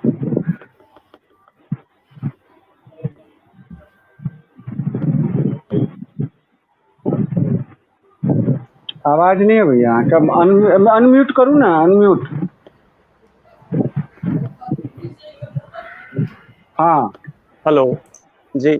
हाँ जी सुनैए जी जतेक गोटे एहि कार्यक्रम में जे लोकार्पण और संगे संगे परिचर्चा कार्यक्रम छलै, एहिमे जतेक गोटे पैनलिस्ट के तौर पर उपस्थित छी हुनका सबके हम बहुत बहुत धन्यवाद दै छी। और ओना बहुत तरहक विचार आयल, पूरा विचार सरणी के बुझनाइ और ओकरा सूत्रित केनाइ फेर व्यक्त केनाइ अलग अलग बिंदु पर चर्चा केनाइ हमरा लगैया जे नहि तऽ उचित हेतै और नहि अनुकूल छै। मुदा दू तीन टा गप जे हमरा मस्तिष्क में एखनो घुरिया रहल अछि, ताहिमे एकटा गप वैश्विक चेतना जे पर चर्चा भेलै और दोसर गप छलै अव्यक्तता। एहि दुनू पर हम चाहब, बल्कि हमरा लगैया जे ई दुनू जुड़ि जाइ छै आपस में। तो हम ई कहऽ चाहे छी जे चेतना क्षेत्रीय होइते नहीं छै। हमरा जनैत जे मानुषिक चेतना छै, मनुष्य के जे चेतना छै ओ उन्मुक्त होइ छै। चेतना के जखन कोनो लहर में अथवा कोनो विशेष बिंदु पर हम ओकरा देखै छियै, रिपल्स में देखै छियै, तखन हम ओकरा एकटा संदर्भ दै छियै। संदर्भ दैत काल आब एहिठाम दूटा चीज छै जे हम कतेक उन्मुक्त रहि सकै छी वा कतेक हम एक स्थानीय फोनो केलक भऽ सकै छी। हाँ हेलो जी। तो ओहिठाम एक प्रकार के ई मानसिक द्वंद्व अथवा कहबै रचना प्रक्रिया के अंतर्गत ई चीज अबै छै जे कखनो काल के उन्मुक्तता से बचि जाए अथवा वैचारिक प्रतिबद्धता के बहुत सबल अभिव्यक्ति करबाक कोशिश में हमरा एहन बुझाइत रहैया जे कविता कहीं दर्शन ने भ जाए अथवा कविता कहीं नारा ने भ जाए। तो हमरा लगैया जे एकटा जे सजेस्टिवनेस होइ छै कविता में, अगर ओ एहि सीमा धरि रहे तो बेसी बढ़िया हमरा जनैत। ओना हम अहाँ सभक सब गप स्वीकार करै छी और हम कोशिश करब जे जय जय बिंदु पर परिमार्जनक आवश्यकता छै ओहि सब बिंदु पर हम परिमार्जन करी। लेकिन हमरा लगैया जे कविता यदि सजेस्टिव रहे तो बेसी बढ़िया छै, सजेशन के तौर पर ओहिमे चीज अबै तो बेसी बढ़िया छै। और वैचारिक प्रतिबद्धता तो छै, लेकिन प्रतिबद्धता ककरा प्रति छै? वैचारिक प्रतिबद्धता कोनो विचारधारा के प्रति अथवा मनुष्य मात्रक प्रति अथवा ककरा प्रति अथवा अपन चेतना के प्रति। तो हमरा लगैया वैश्विक चेतना कवि होयबा लेल ई आवश्यक छै जे हम अपन जे हमर चेतना अछि तकरा प्रति यदि प्रतिबद्ध रही और संदर्भ के बहुत बेसी स्थानीकृत नहीं कऽ कऽ यदि ओकरा हम वैश्विकता में राखी, वैश्विक परिप्रेक्ष्य में राखी, तो हमरा लगैया जे कोनो तरहक कविता में कोनो रचना में वैश्विकता आबि सकै छै। और बहुत रास शीर्षक एहन छै जे अपन स्वभाव में वैश्विक होइ छै, अथवा कविता में जे अभिव्यक्ति छै ओ वैश्विक अथवा सार्वभौमिक प्रकृति के होइते छै। हमरा लगैया जे यदि कविताक अभिव्यक्ति सार्वभौमिक प्रकृति के नहीं होइत तखन ओकरा कविता कोना कहि सकै छी? किया तऽ और तखन ओ कविता मुक्ति के लेल सेहो कोनो उपाय नहीं गढ़ि सकैया। तऽ एकटा उन्मुक्तता कविता प्रदान करे ताहि लेल हमरा लगैया जे ई आवश्यक छै जे ओहिमे वैश्विकता तऽ छै, चेतना वैश्विक होइ छै, लेकिन संदर्भ लैत काल बहुत बेसी लोकलाइज नहीं करिए ओइके, ठीक लगैया। प्रेम पर एखन सुनलहुँ गुंजन जी बाजल छलाह, तो प्रेम पर एक आधटा और कविता छै ओइमे जे हमरा लगैया देखबा जोग छै। प्रेमक सिद्धि एकटा शीर्षक छै जे कविता छै, एखन हम पाठ नहीं कर रहल छी ओकर, मुदा ई कविता देखल जाए ओइमे प्रेम के एकटा स्तर पर लऽ जेबाक कोशिश छै। एक बेर पुनः हम अपने सबके बहुत बहुत धन्यवाद दै छी। हम मानै छी जे वैचारिक प्रतिबद्धता कविता में जरूरी छै और तकरा संगे हम एखनो उपस्थित छी, आगू एहि दिशा में हम आगू बढ़ैत रहब और अपने सभक जे एक एकटा सूचना अथवा एहि कार्यक्रम में जे कोनो अनुदेश निर्देश आदि हमरा प्राप्त भेल ओहिके लेल हम बहुत बहुत आभारी छी। एक बेर अपने सबके एखन नारायण जी के से सुनै छलहुँ अपना सब, वैचारिक रूप से कते स्पष्ट छथि से हिनका से एक बेर आर से ई पुख्ता भेल। बहुत बहुत आभार नारायण जी के। हम सब अंततः मनीष भैया के नहिए सुनि सकलहुँ। मनीष अरविंद जी मुदा लगातार जुड़बाक यत्न कऽ रहल छलाह है, हालांकि वो नहीं में जुड़ सकला अंततः, मुदा 1 घंटा से 1.5 घंटा से वो एही उपक्रम में लागल रहला।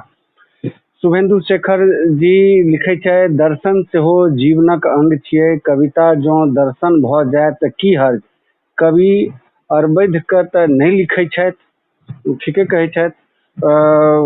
दर्शन के नजदीक लऽ के गेल रहथि हरिकृष्ण जी कविता के, फिलोसफिकल एरा में लऽ के चलि गेल रहथि। तो अपन अपन कहबे केलहुँ ने जे बीट होइ छै, जे बीट पर जेना हमरा लग जे अपन बीट अछि, हम प्रतिकार और प्रेम हमर मजबूत पक्ष अछि, लेकिन हम अन्यो चीज लिखै छी। तहिना से ककरो से खेत पथार के परिदृश्य में अपन रचना प्रक्रिया करैया, ओतऽ से जुमा के फेंकै छै बात बाहर। तऽ से अलग अलग बीट पर अलग अलग लोक मजबूत होइ छै। पहाड़ में रह वाला लोग पहाड़ पर लालटेन जरबै छथि तो हम कुचकन्हा में रह वाला जे छै से कुचकन्हा में अपन बात तकै छी। रोशन जनकपुरी खोह जंगल अन्हार के से निकलि के से दोसर तरह के इजोरिया के से संरचना करै छथि। तो सबके अपन अपन एकटा से भूमि होइ छै, ओहि भूमि पर बात होइ छै। हाँ, आनुषंगिक रूप से वो अपन जोन से बाहरो जाइ छै और ओतौ सफलता प्राप्त करे छै। तहु लेल आवश्यक छै अध्ययनशीलता और वैचारिक परिपक्वता। तो एहि दुनू दृष्टिकोण से अगर हम बात करी वैचारिक परिपक्वता और अध्ययनशीलता, तो ओहि में नारायण जी से हमरा से बेसी से ठीक व्यक्ति लगे छथि, बेसी सही लगे छथि, जिनका दुनू पक्ष मजबूत छनि। तखन तऽ ई यात्रा छियै, जर्नी छियै, पहिलुके संग्रह छियनि, बहुत रास आशा अपेक्षा हम सब रखने छियनि, लेकिन कभी लगता आशा अपेक्षा के पूर्ति करब के दायित्व नहीं होइ छै। कभी लगता अपन जे लाइन छै ओहि लाइन के पकड़ने आगू बढ़बाक चुनौती होइ छै। ओहि से अगर हम सब ओहि चुनौती से जखन ओ जूझ रहल होइ छथि तहन हम सब ओहि चुनौती के जुझबा के क्रम में हम सब ई बुझै छी जे नहीं हमरा सबक जे आशा छल तही अनुरूप ई चलि रहल छै। वो पर्सनलाइज भ के कोनो बहुत से लोकक समीक्षक परवाह केने बिना वो जनता के सुख दुख के भागीदार बनैत आगू के यात्रा पर वो निकलल रहे छै। कवि इहो कवि निकलल छथि, झोरा झपटा बांधि के यात्रा में छथि, इनका अनुभव होइत जतन और ये लिखैत जता। बहुत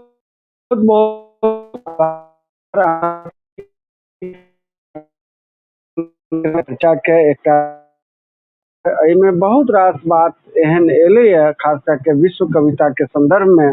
तो ओहिमे रोशन जी के विचार, गुंजन और मनोज जी के विचार और अंत में कवि के विचार, ई चारू विचार के एक ठाम क के बुझबाक जरूरत छै जे विश्व कविता के लेल जे मोटा मोटी बात ई छै जे विश्व के नामोल्लेख एकटा रूढ़ अवधारणा छियै।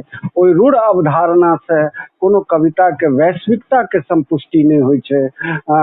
ओ घास कविता लिख के विटामिन जे छै से ओ मिथिला में चलि अबै छथिन, तो ओहिमे कतौ कोनो विश्व के बहुत रास संदर्भ के उल्लेख नहीं छै। अर्थात हम जब मनुष्यता के पक्ष में बात करबै, सर्वहारा और पीड़ित जनक बात करबै, तो तहू से हम वैश्विक भ सकै छियै। वैश्विकता के आइ बहुत रास बात के से सोझा में अनबा में ई गोष्ठी ई परिचर्चा सफल भेल अछि। अंत में बहुत समय भ गेल, जे सब देख रहल छी आ बादो में देखब, तिनका सभक प्रति एखने से आभार व्यक्त करै छी। फेर से राखी के शुभकामना दैत अहाँ सबसे विदा लै छी। धन्यवाद।